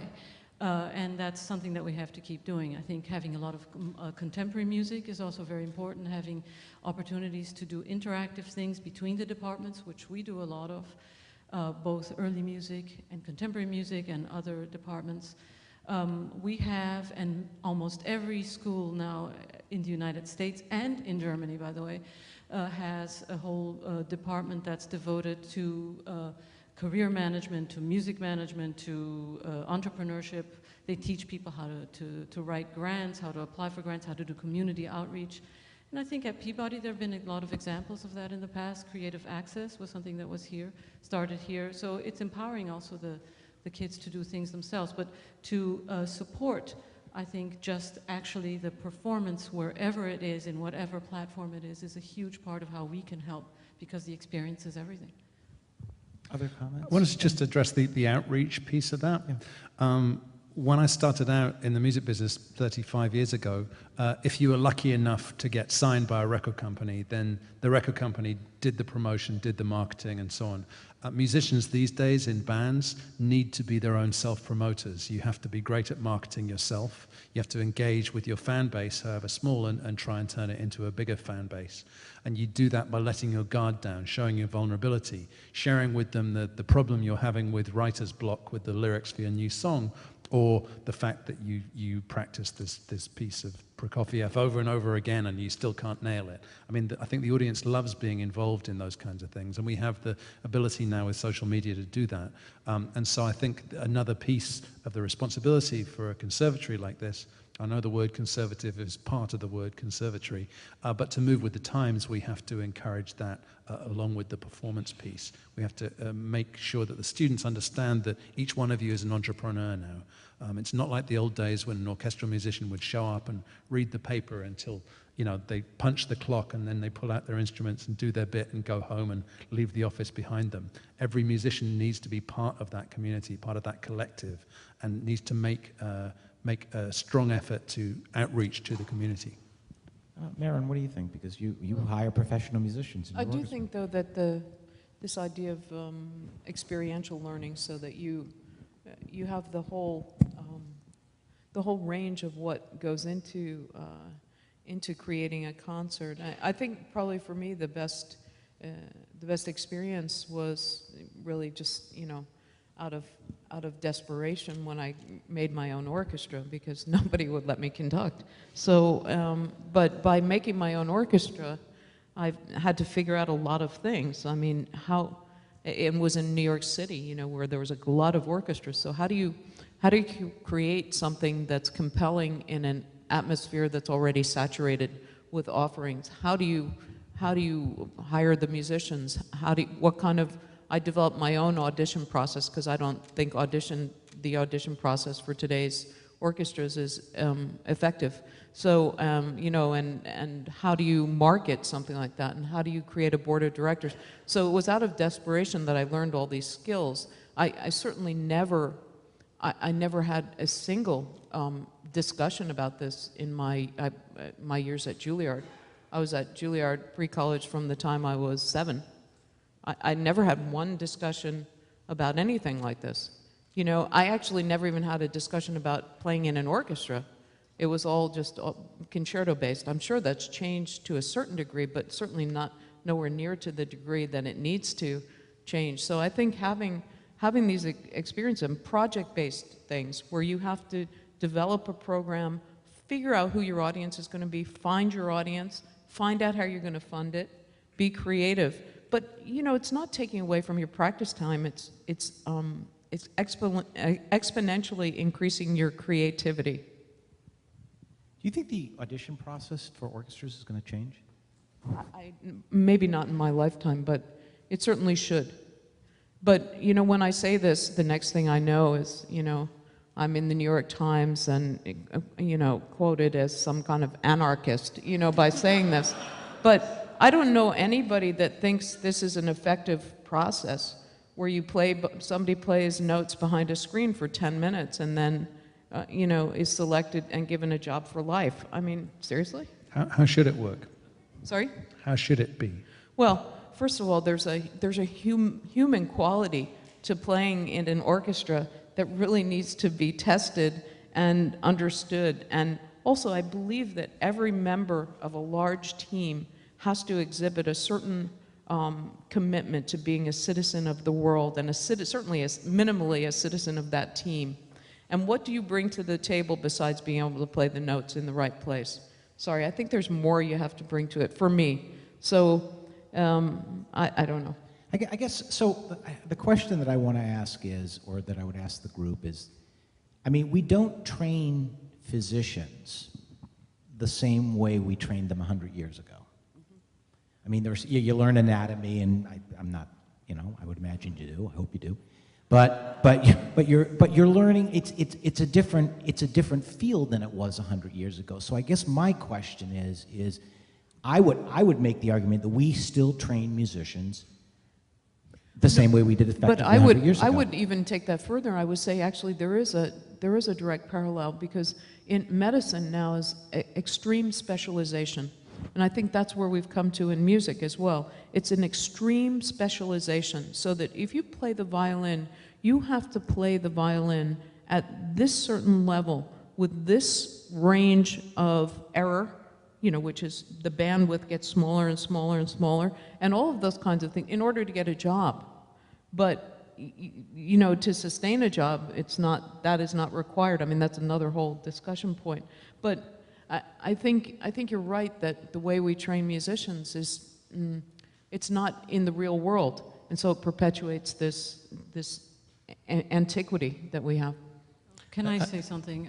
I'm afraid a little bit the black sheep in here, because I think the violin that was played 300 years ago and the violin that's played nowadays is not vastly different, and our human beings, we are also still the same. And playing an instrument, though, And this is something that my students must be cringing, because it does require a lot of dedication of doing it, and you don't have to necessarily change the way you learn the instrument. The other things around the music business that we do, and being accessible, finding ways of creating opportunities for yourself, but just the mastering of the instrument, I don't think that it's necessary for us to be trying to be creative or to replace those kinds of things with other things. You cannot substitute the quality and the amount of practice that you have to have. You cannot substitute it. There's no shortcut. You have to spend a lot of time working. And in that respect, I find, that's what I said at the beginning, that sometimes I think we're losing our fluidity and our skill with the language itself. We're removing ourselves from the language to the point that we are thinking about the outside aspects of it and not the internal part. So how many people here know how to do figured bass? Why do we not know harmony? Why do we not know theory? Why do we not know form or style? Let's talk about style. We should be musicians who know the distinction between French Baroque and German Baroque. And I think we're actually losing that kind of thing in trying to be too successful and too adaptable to what's in the 21st century.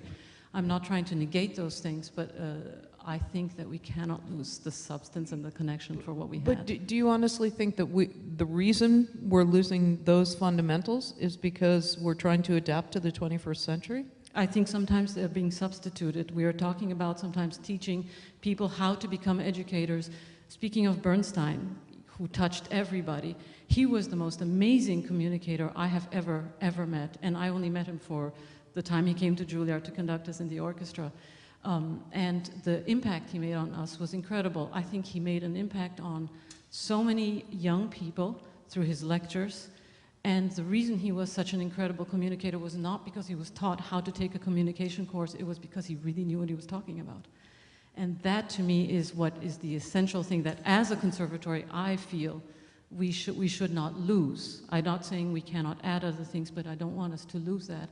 And I see trends sometimes where we are pushing our students to do so many different things and to be successful in those that we are sometimes, yes, losing the respect for having the discipline and developing the discipline on our instruments. Jesse, is it enough? Tom Friedman last year did 2 interviews in the New York Times with the guy who's in charge of hiring at Google. And the most striking thing about this was the guy at Google said that technical expertise was not part of the criteria for selecting Google employees. They took that as a given. What they were really interested in were people who showed leadership qualities, and they defined them.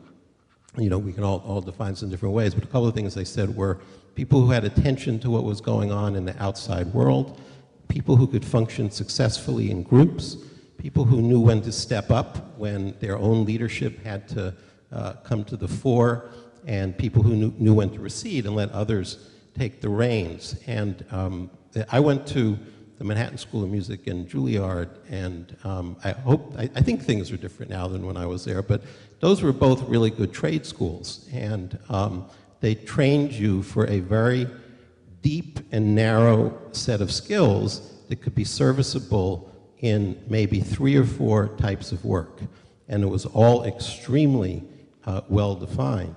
And I think today, simply as a practical matter, if that's all you come out of school with, your ability to realize your creative potential and to secure employment is going to be really limited, because the context in which we're educating people is way, way different than it was back then. I mean, there were never enough jobs, but you know, now the nature of work as a musician is really, it's up for grabs, and everyone can play a role in defining it. So one of the elements I think is really crucial around conservatory experience has to do with the culture of a school. And when I was at Manhattan School of Music, we'd organized a trombone players group, and the purpose of the group was to play for one another and offer each other feedback. And nobody really wanted to do this initially. Everyone was very apprehensive because, you know, after all, giving feedback was not something anyone was used to doing. But we did it, and it worked really well. People gave terrific feedback. They were sensitive. They didn't pull punches. And out of this, the trombone players got really close and formed the first student government at the Manhattan School of Music. So we went to see the president of the school on behalf of the government because at that time, Manhattan was graduating students who, after 4 years, never played in a symphony orchestra.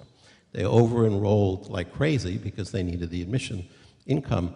So we brought our concerns to the president, who said, well, this is just preparation for the outside world, because after all, you're going to be competing against each other, so you might as well start competing against each other here. Well, that's a value, and that's an expression, and in fact was a reality of the culture in the school. And I think that to the extent that we have a view that conservatory students can play larger roles in shaping their own destinies as artists, that really needs to begin in school, in the kinds of responsibilities students have, the roles they play in their own learning, the roles they play in ensembles, as Maren said, having a more 360 kind of engagement with what it means to produce events, to organize performances.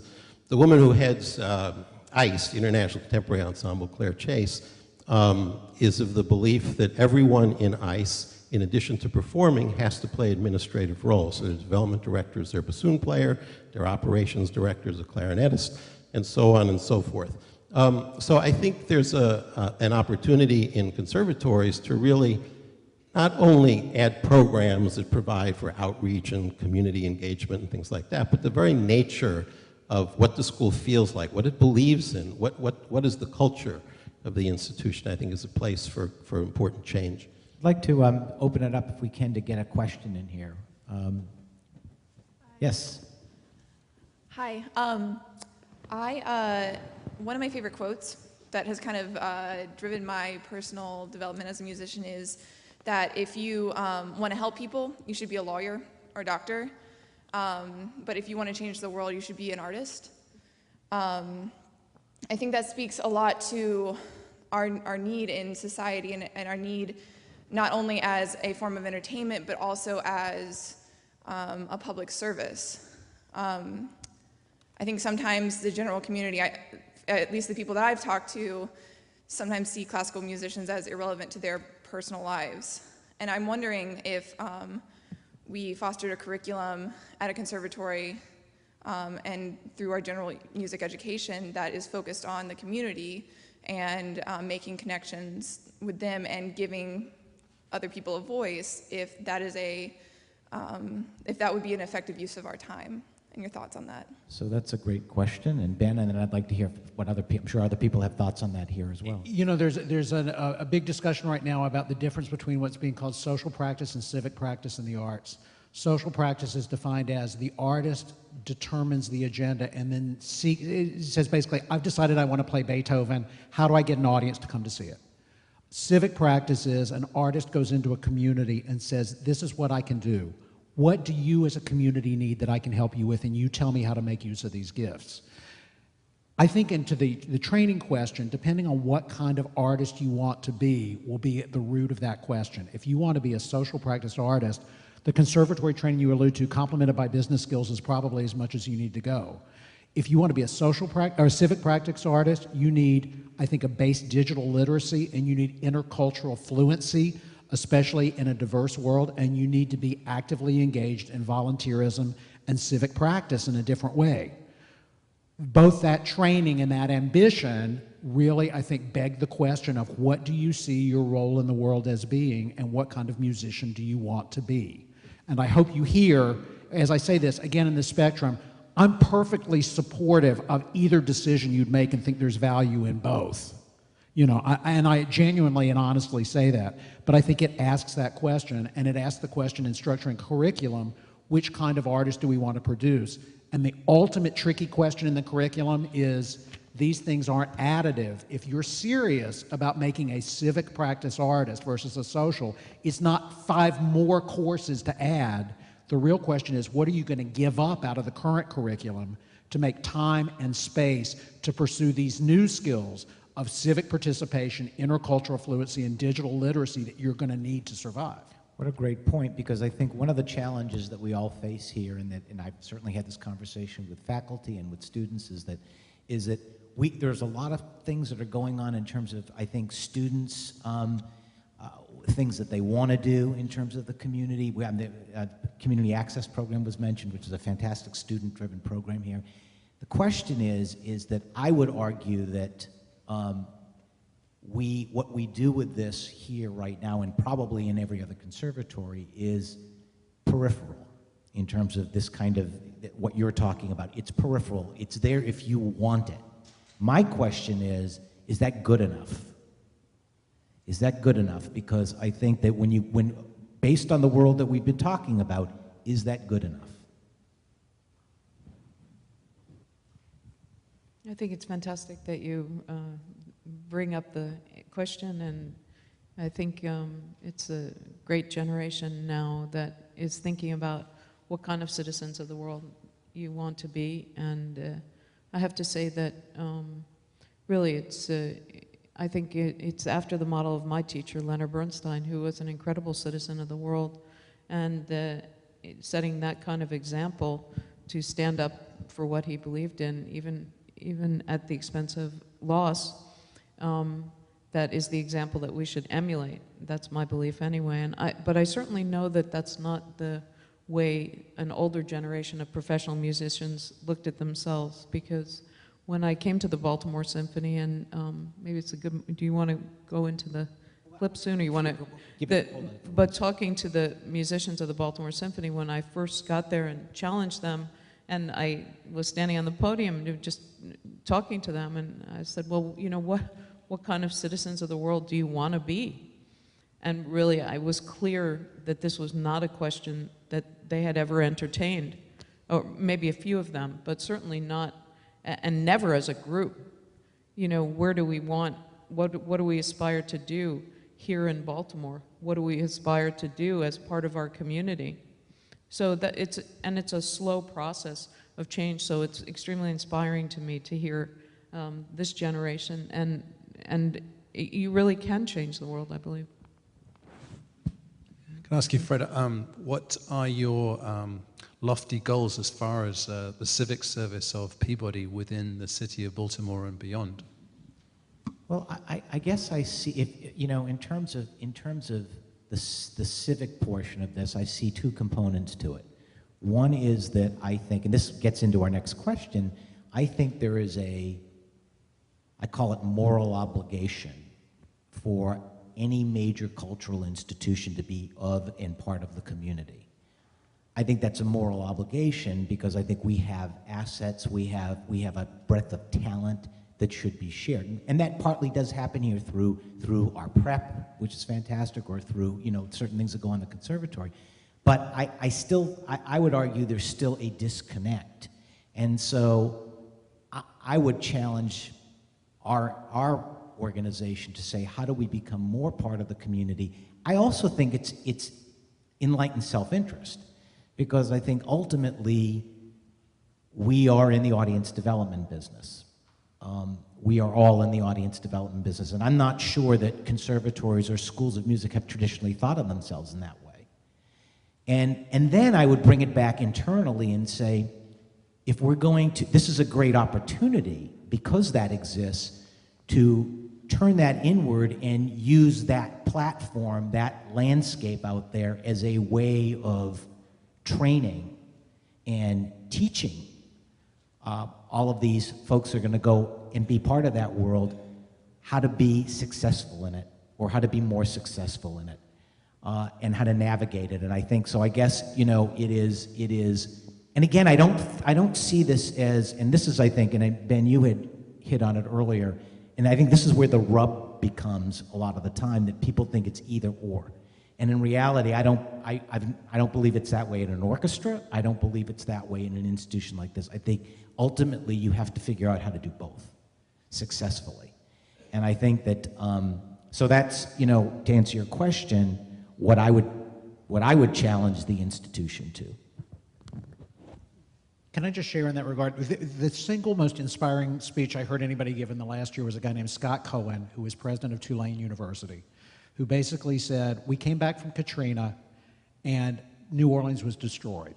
And our mission was to be a home of scholarly learning, blah, blah, blah. And we could say, okay, well, we're available as an intellectual resource, but nothing in that mission made us say, we're going to roll up our sleeves and rebuild this city. And he said, so I chose to ignore the mission of the university, which I thought, wow, I've never heard a college president say this.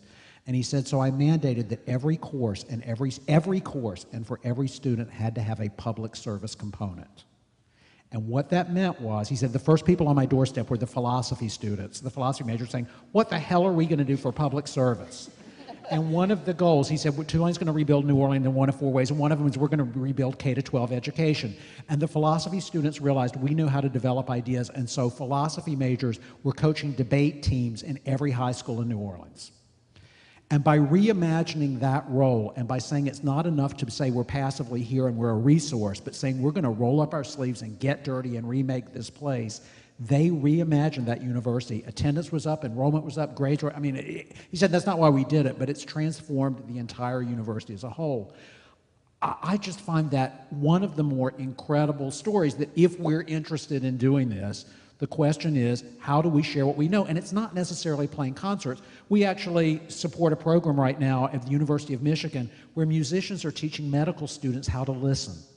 Because often doctors don't know how to listen to their patients, and by working with musicians, doctors are becoming better doctors because they're understanding how to listen in new ways.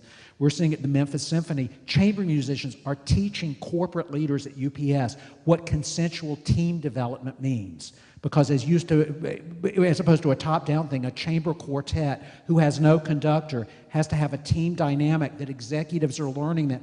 It's just a whole different range of possibilities if we're really serious about rebuilding the world around us. Take another question. Something online. I have another one that comes to us from online. Do you think that the concert hall will still be the center for classical music making 25 years from now, and is it currently? Great question. I'm sorry. I think, as my experience has been this week and in the next few weeks, I'm touring again. I'm seeing that a lot of the places that I'm playing are no longer just the concert halls. I think the concert halls are still there. There's some beautiful halls, and why should we not use them? But I think that the experience is changing a little bit. Even, for instance, the format that we're here on a stage. It's not that formal. If you were all here with us, it would be a different situation. So you can just put it in this room to imagine. And I do think that there are a lot of different venues coming out. And I don't think it'll only be the concert halls. There was a study, I was just saying there was a study a few years ago that revealed the #1 venue for classical music in the United States is the automobile. That through car radio, more people experience classical music through car radio and CDs in the automobile than they do already in concert halls. I've played concerts at the Volkswagen factory in Germany, so. Jesse? I got a tour a few years ago when the new hall in Miami opened for the New World Symphony. And Howard Herring, the guy who runs the hall, gave the tour. And one of the most amazing things was that throughout the entire tour, he never once mentioned the word acoustics. And people who are involved in concert hall design are typically preoccupied with creating the most perfect acoustical environment. And in Miami, it wasn't that that wasn't important to them, but it was only one of a whole set of other goals they had. And if you look at this building, it's fascinating because it's a Frank Gehry designed building, but all the wavy stuff is on the inside, and on the outside, it's basically a rectangular plane. And if you look at it straight on, what you see on the left side of the facade of the building is all glass. And you can see inside the building, you can see inside into practice rooms and administrative offices. And on the other side of the facade is a wall, which is where they do their wall casts. So the old idea of a concert hall was to protect you and shelter you from the outside in order to create this perfect acoustical environment. The idea in the New World Symphony Hall is that it's a porous idea. In other words, it plays the walls actually serve to project outward what's happening on inside and to let people on the outside see what's going on the inside. So I think it's wonderful that new halls are developing with a whole different program, a whole different concept of what is the purpose of a hall and how does what goes on inside relate to people on the outside. So I think there's a great opportunity in this. And then the fact that so many wonderful performances are now happening in smaller venues, I think is a great development. I mean, clearly a significant part of today's audience wants to be closer to the experience, and there's something about a 1,800, 2,800 seat concert hall that, as we've traditionally designed them, it imposes a kind of formality, and it's not that that's wrong or bad, but it just kind of goes with the territory. So I'd hope, we'd envision a mix of types of venues. So I think what we're going to do, because I'm going to make an executive decision here, we had another break scheduled. We're not going to do that because we're a little bit behind, and we had a longer break initially. But I'm going to ask everybody, well, let's take 2 minutes, stand up, stretch your legs, and then we're going to go into the next segment, but don't leave. So before we get into the final segment, actually, I'm going to ask Miriam to tee up a video that's really impressive, actually, and I'm on the Orchids program, which has been such a fabulous program, and take it away.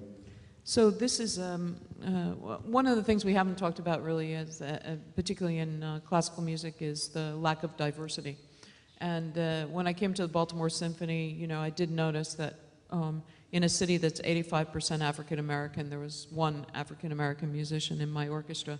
And thinking about that, why is this the case? And I think a lot of it has to do with the economics of it, that minority kids don't have access to instruments and private lessons and don't have these resources. And anyway, out of that rose a desire on my part to try to affect some kind of change, maybe not in my lifetime, but certainly in a few generations from now. And so we started a program, we call it Orchids, Orchestra Kids, and it's an after-school program in West Baltimore. And this video is quite old now, and a lot of the kids here are much taller than I am now. But we started with 30 kids in 2007, and we have 750 kids now. And 15 of the kids attend Peabody Preparatory, which is pretty cool. So this is a little video about orchids.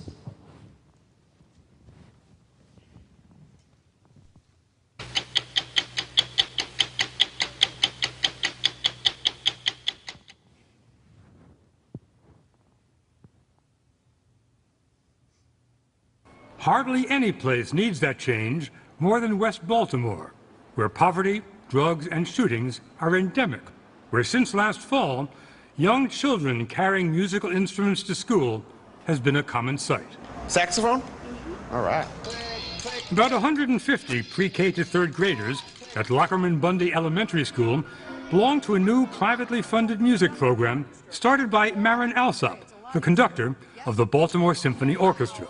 Called Orchestra Kids, or Orchids for short, it's another example of the system taking root in America. It's all about exposure at a very, very young age. There's so many skill sets that you need. Coordination, you have to develop your ear, you have to develop your brain. And just like learning a foreign language, the younger you start, the more fluent you become. And that's what you're trying to do with Orchids. It's sort of a work in progress. Work really kicked off last October, when a truck pulled up at the school carrying $50,000 worth of musical instruments. Enough for an orchestra, and enough to make these kids think it was Christmas. You got a big one. What's your... Parents are parents. When you offer someone's child an opportunity to better themselves, I mean, people jump at it, huh? They jump at it. So you want to show your dad what you can do? Let's come on in here. We saw an example of that when Alsop and Dan Trahey, who runs Orchids, ran into tuba player Miguel Ware. He's 5. All right. All we need from you guys is a commitment that he'll be here. Parents have to sign a contract promising that kids like Miguel will be there, get good grades, and take care of their instruments. When the regular school day ends at 3:15, the kids start making music. If they stick with the program, they'll be doing it all the way from kindergarten to the 5th grade. The staff of about 15 teachers, some of them musicians from the Baltimore Symphony, work with the kids. Deshane Parker, a single mother with 3 children in the program, says they love it. They want to come to school every day. They don't want to miss a day from the program. And now that they're bringing their instruments home, it's just teaching them how to be, you know, better children and responsible. And you play the cello. We saw that yesterday. Cello. Yes, cello. What is it about the cello that you like? That you can play like different sounds on different strings, and you can like make it sound different. And you can play open notes and harmonics. You know a lot about music, don't you? Yes. And the kids in Baltimore are already picking up the baton which could one day take them someplace like this.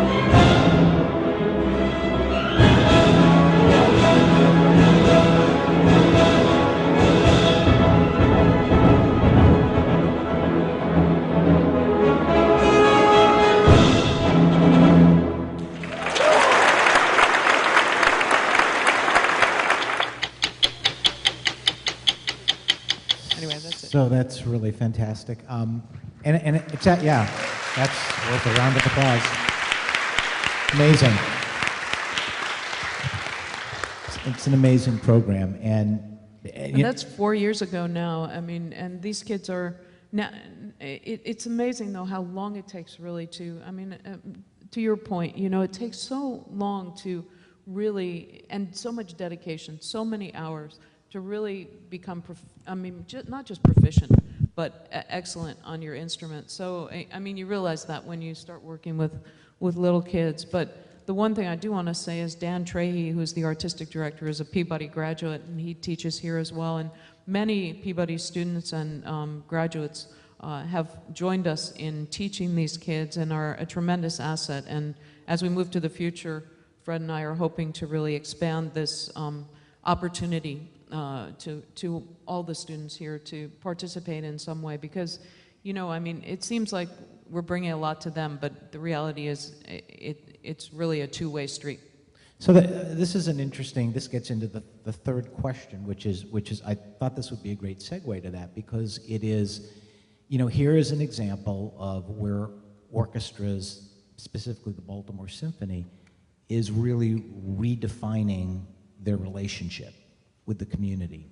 And I guess the question that I would ask then, in terms of institutions like Peabody, and I think Peabody is unique in ways because of where we are in this city and what the possibilities are, that you know, what do we see as our role in terms of the community? I mean, how do we see that role, and how do you make that operational?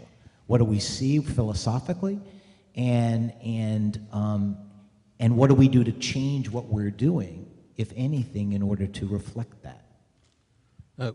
One thing that occurs to me, and it's not a specific thing to do, but it's a kind of a mindset shift. And I'm recalling a conversation I had with the orchestra committee of the Louisiana Philharmonic, and this was 3 weeks before they were about to move back into their regular concert hall after Katrina was underwater. And so for 4 years, they performed in churches and community centers around New Orleans. And I asked them how they felt about moving back to their hall, and I said, you must really be looking forward to it. And they said, well, no. You know, as a matter of fact, we've really enjoyed playing in these venues. And I said, oh, come on, you know, the acoustics must have been terrible. I'm sure, you know, you were uncomfortable, couldn't see, et cetera, et cetera. And they said, well, you know, as a matter of fact, we became a better orchestra. Our playing improved because we were playing in these venues. And what they said was that when they were in venues where they couldn't see each other, they listened better. And when they couldn't hear each other, they watched each other more closely. And then they said the biggest reason why they felt they improved as an ensemble was that in these venues, they could see the impact of their music making on the audiences. And that, in turn, came back to them and inspired them to play even better. And I mention this because for a long time, and still, you know, we continue to think of these two worlds. You know, there's one where we make a choice and we're going to be about excellence and playing really well, or there's another choice, it's about playing a more active role and being more engaged with our communities. And somehow these live on two two sides of a spectrum.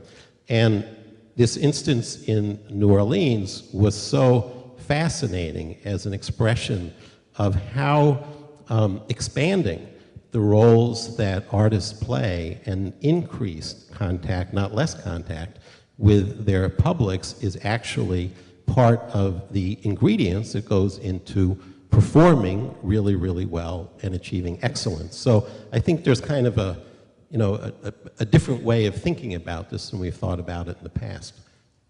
One of the things that actually always excited me about teaching here at Peabody was that you could be in one institution under a roof with so much talent. And I mean talent from the faculty to the students, from both generations. So there's a pool of resource that's pretty amazing. And I think one of the things even more exciting about Peabody is that it belongs to a greater institution, Johns Hopkins, where the talent is not limited to just music. It's actually in astrophysics, it's in literature, in art, in medicine, obviously. And so I think that the possibilities of creating things within this institution are sort of limitless. I don't know exactly what the institution, what the responsibility of the institution is. I can't speak for others as much as I can for myself. My direct responsibility is to teach my students music and flute in particular. But I think that also we have to be role models ourselves. The students like to emulate, hopefully to aspire to the things that their teachers do. And I think that if we as faculty are also very engaged in the community, it makes a great impact. And I wanted to mention one thing. I have friends in Boston and Rochester who started some years ago already a foundation called Music for Food. And this is really starting to take off more and more, and it's an incredible thing because it's a charity organization for the community, but it involves them as performing musicians who play chamber music with each other and with the students. And in so doing, they bring it to the community and they raise funds for, this is, in this particular case, Music for Food is about food for people who are in need in the community.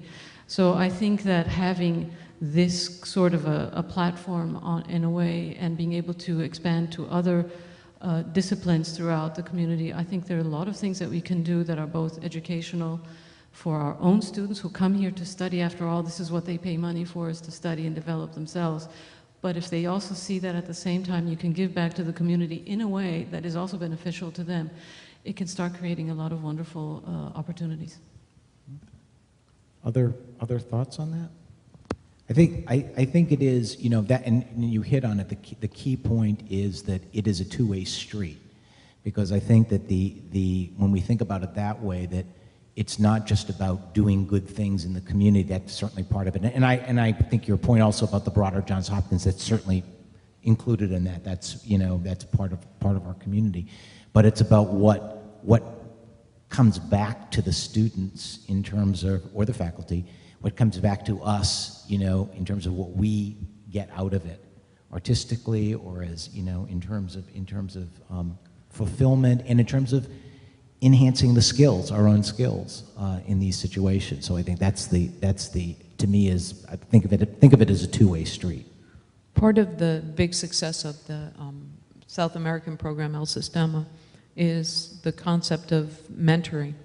And so once a child has studied an instrument for 2 weeks, he or she is then required to teach another student what he or she knows. And I think that's something that we've lost a lot through many different things, but not the least of which is being so highly competitive in our field sometimes. I think it doesn't lend itself to nurturing each other and being mentors and that kind of cycle. So I think it is important as teachers to be role models, but also as students to mentor each other. And it's amazing what a very small amount of effort can reap. And you can really change somebody's life. It doesn't require hours and hours of time. It just requires a little bit of care. Good comment. Questions? Do we have other questions that have come in? Or we have questions that people want to ask in terms of that are in the audience? We've got a couple up here. Let's start over here. Thank you. Melissa Lander here. I'm a clarinetist. I would like to revisit that idea of curriculum and curriculum changes a little bit more.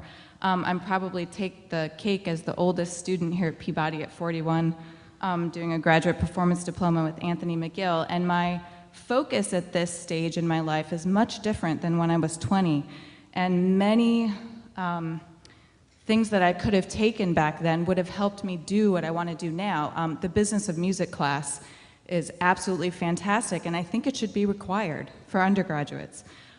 Conducting, I went to Eastman, I went to University of Michigan and Northwestern, lots of degrees here. None of them ever required me to do conducting. I think there are lots of these types of courses that even as a performance major, I should have been required to take and would help students do what they could really maybe not foresee that they might want to do in the future. So if we could revisit that a little bit, what curriculum changes could be seen, and yeah. Yeah, I mean, I think it's a great question, and and it is interesting how your perspective changes, doesn't it, when you've been out there.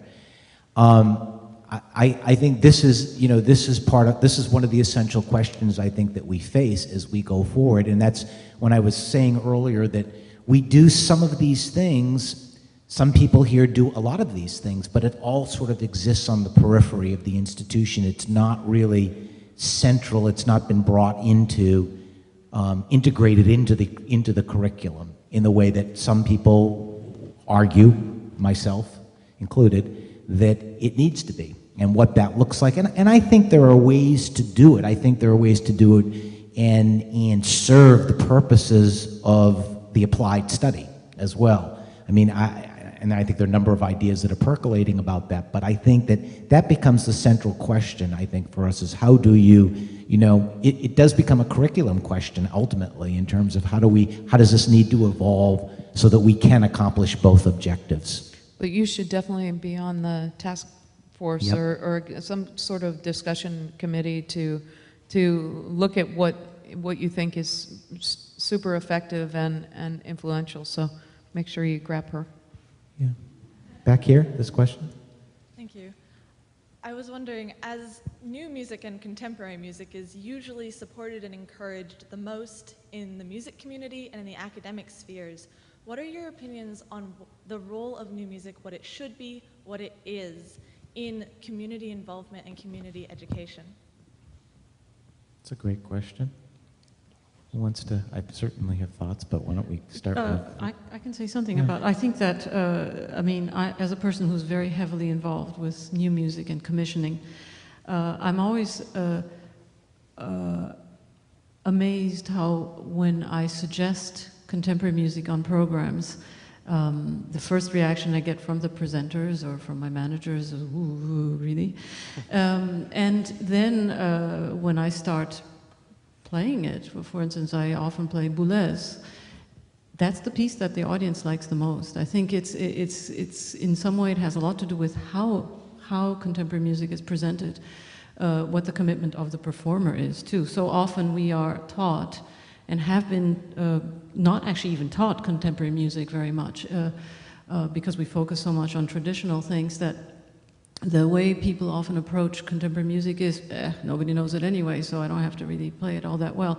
And everybody can tell, in the end, the commitment is not there, and the language, the skill isn't there. So I think the commitment of the performer and the way that they present it is great. And the fact is that if you're talking about presenting contemporary music in a community, it's creating something new. And going back to other disciplines, I think if you're part of a new choreography or if you watch somebody make a painting, it's nothing but exciting, and it doesn't have to be any different with being part of the creative process of a composer. That's a great point. I mean, we have in Peabody, we're so fortunate to have a fantastic composition department, actually, and it is, I think that it's something that we've been talking about, is how do we access this even more in terms of contemporary music? And I think the question of how it relates to the community. I mean, I ran a major orchestra and grappled with this very question all the time about how you balance programming.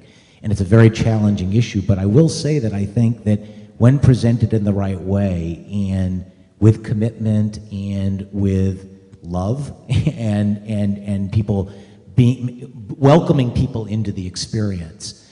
And I must say also that you know, I've seen so many times where it's most welcomed in the community, in the schools. I mean, kids are actually remarkably open because they don't have preconceived notions about what music is. And so they're in many ways the most open audience to new ideas.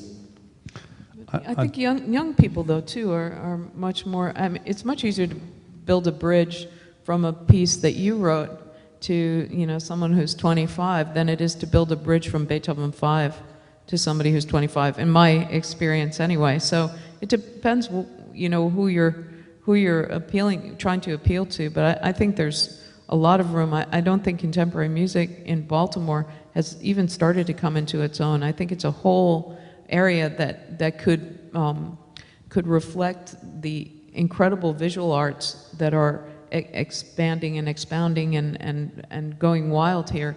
I think there's really probably a huge appetite for it if packaged right. Thomas? Actually, this is completely off topic. Well, it's not really off topic, but when you mentioned Boulez, I heard a funny story about Pierre Boulez the other day, which it'll take a minute, okay? So when you're in the recording studio, there's certain phrases that people use, you know, like when you're tracking, you punch in, you know, there's certain phrases that become sort of memes, you know. And there was this one particular one, I'm not going to tell you what it is till the end or I'll blow my punchline, but I asked an engineer if he knew where this phrase had originated from. He said, actually, yeah, I do. Pierre Boulez was in London at, I think, the Festival Hall, conducting the London Symphony Orchestra. And as you know, relations between my country and our neighbours across the channel have not always been that good. But so Pierre Boulez is conducting the London Symphony Orchestra, and they're doing a piece of Schoenberg or Bruckner or something fairly didactic, and he's got a big orchestra. What's a big orchestra? 96 pieces or something. And they're in rehearsal, and halfway through a movement, he stops the orchestra, and he looks at the back and he says, oboe number 3, I think you'll find you're a little bit flat. And there's a silence, and from somewhere else in the back comes, well fucking spotted, Pierre. So in recording studios in London, right, if you stop a band in the middle of a take, right, and the producer goes, I think that kick drum was just like a little bit late, you know, somebody will go, well fucking spotted, Pierre. You know? It's a good story. And yes, Boulez can do that. It's very true. Another question up here. So I kind of came up here not really with a question, more of an idea of what I really like to hear us talk about. I'm so glad one of my colleagues brought up the idea of new music. As someone who I am so avidly passionate about new music and I want to make my career in it, and it's kind of uncommon. And it's really disheartening to me when I'm talking to a colleague and I hear, I don't like music after 1950. I don't like to play that. And it's astounding to me. And I think that there's this idea that we're going to get out of college and you're going to have the performing career that you want. That's really unrealistic. And I have the privilege of studying with Gary Liu and also with Steve Rainbolt. And Gary brought in someone from a big-time recording business and talking about how we have someone who wants to make another CD of Bach or another CD of Schumann. Well, there are 500 other people out there who can do the same thing. What makes you so special? I want to see what your opinion about is like the diversity of what we do and kind of implementing the idea of new music and what makes you special as a musician instead of having this idea of I'm going to get out of college and have a career performing, on the stage of the Met. I just kind of wanted to bring that idea of like, well, how can we make what we play more diverse and that idea of going out there? Sorry, it's so like vague. Well, I remember my parents had a quartet and they were rehearsing. I was about 10 and they were rehearsing this quartet and it was really dissonant and it was on my nerves and the dog was, and I came down afterwards out of my room and I said, oh yeah, I really hate new music. And my mom said, that was Beethoven Grosse Fuge. No, but seriously, if you think about it for a second and you've never heard that piece and you suddenly hear people playing it, it's unreal what he was thinking. And that sort of transformed the way I thought about, I thought, you know, I'm in that moment where Beethoven sounds brand new to me. And so Beethoven really was new music once. And I think the way to create a connection for young musicians is by teaming them with young composers. Because for me, I also was very hesitant about new music until I started, when I was about 17, I started playing, somebody roped me into going to Soho every week down from Yale, and I met this guy, Steve Reich, and started playing some of his music, and I used to go down there every week, and you know, I thought, this is so stupid, you know, it's so bad, and you know, maybe it was the pot or stuff, but I started really enjoying it, I don't know, but you know, but I had a connection with him then, you know, and then I met some other guys, and Phil Glass, and all these, you know, people doing things, and interesting things, and I think when you're a musician and you start playing the music of a living composer and start connecting with them, it brings you into, it's again, everything in life is about a relationship, whether it's from the stage to the audience or from a musician to a composer. And creating those opportunities for the young musicians to connect. You have a great composition department here, but I would like to see more engagement all the time, and just as part of the curriculum. We have, just to tout our own horn, we actually commissioned the composition students to write for our flute students, and we do world premiere projects every year. It's our third year this year, and starting to do it in Germany, and have the German composers also be played here, and the American composers be played there. So I think it's often in the reign of the interest of each person to do, and it's a great thing. And I wanted to say two things, actually. One, you said, why should I record Bach? I wasn't sure I was understanding you, but what makes me so special? And that's precisely the point. You should be special. For yourself, you should be so convinced, and you should come out with such a strong voice that you do think you're special, and you work at it. You become skillful at what you do, at your craft even, and then the artistry as well, and then you are special, and then it doesn't matter what the repertoire is. It can be Bach, it can be Buxtehude, it can be Elliott Carter. You have a voice, and I think that's really the key of an institution, is to empower the students to have an intelligent, unique voice. Question over here? Yes.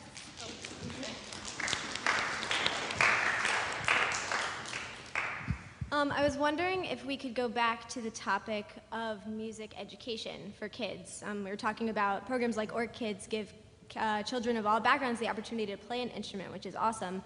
But I'm wondering what you think our responsibility or perhaps actions should be in the role of promoting music in public education. Because we've talked a lot about going out, reaching out to audiences, you know, through technology and innovative performances and things like that.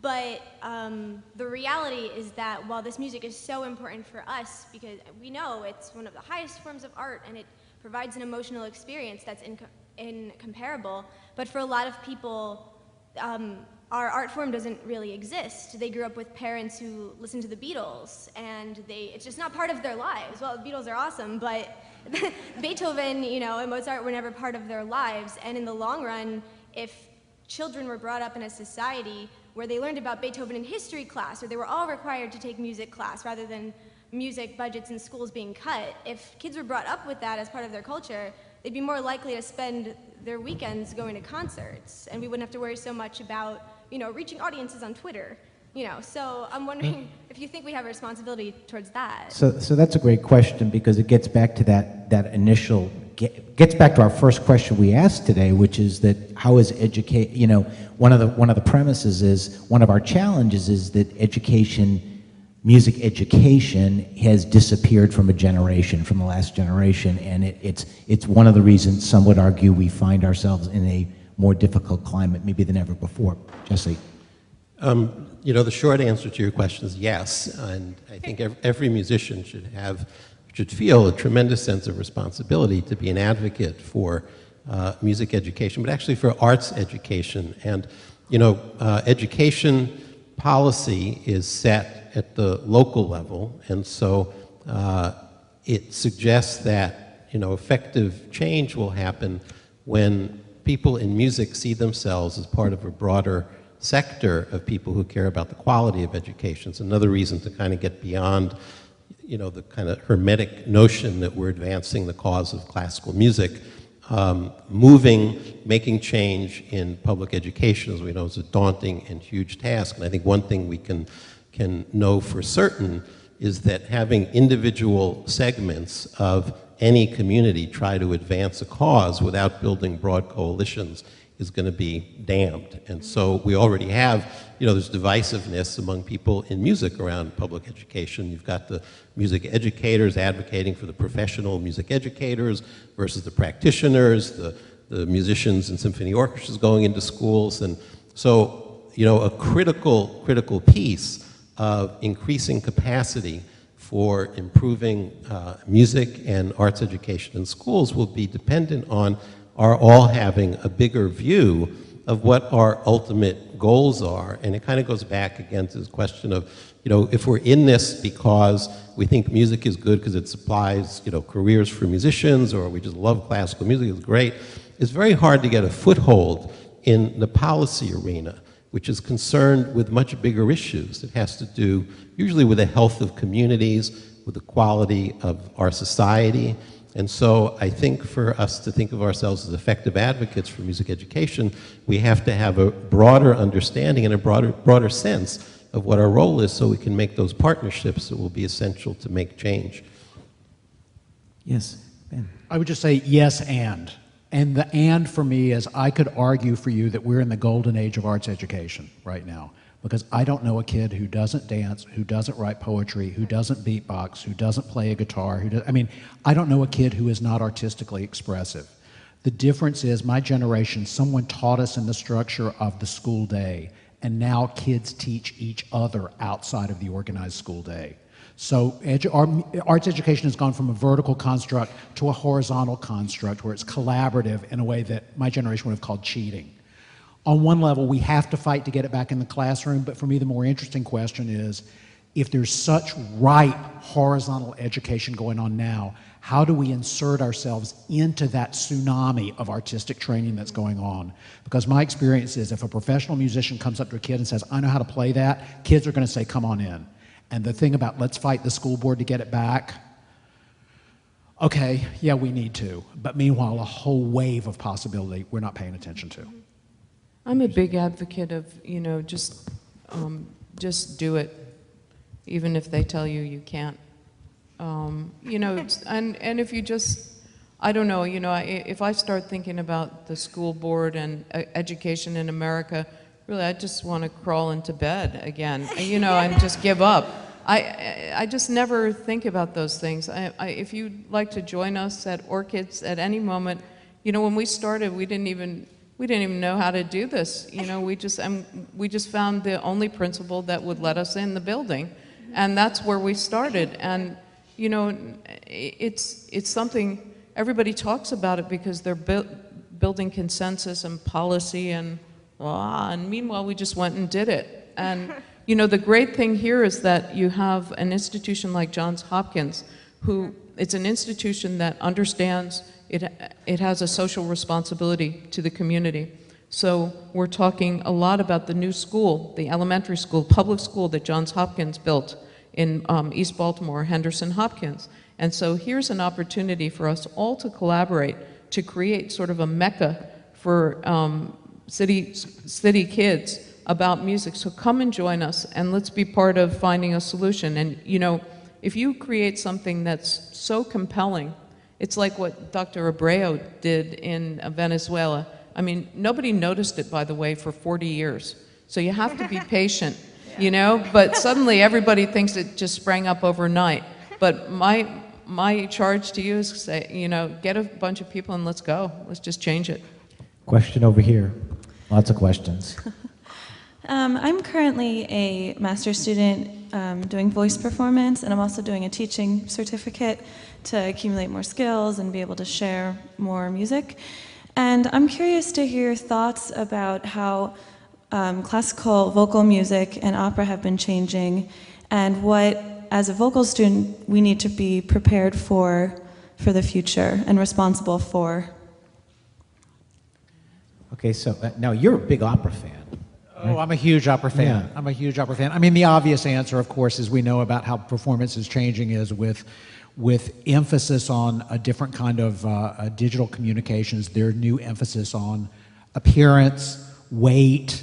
I'm being, real about this, about the use of amplification in the hall, so maybe the voices don't need to be as big. So there are different kinds of both opportunities but changes that are afoot there that I don't know how this is all going to shake out, to be totally frank.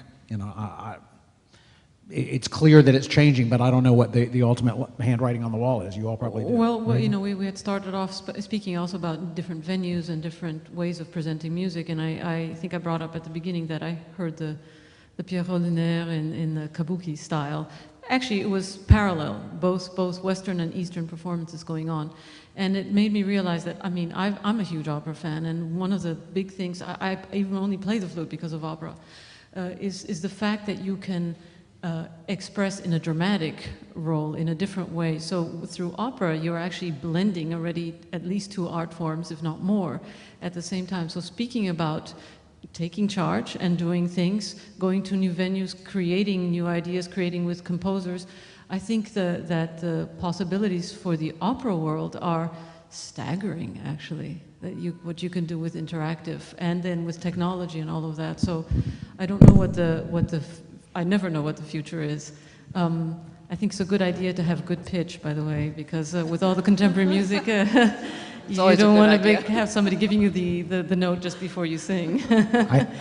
I think we are just about at the end of our time. I'm going to ask for one very quick wrap up from the panel. Just two very quick thoughts as we go around. Ben.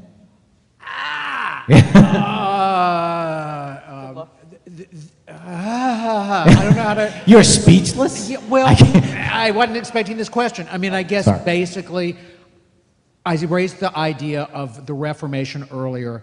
I think for people that are brave enough to rethink what's going on, we're on the verge, not of a Reformation, but of a Renaissance. Thomas?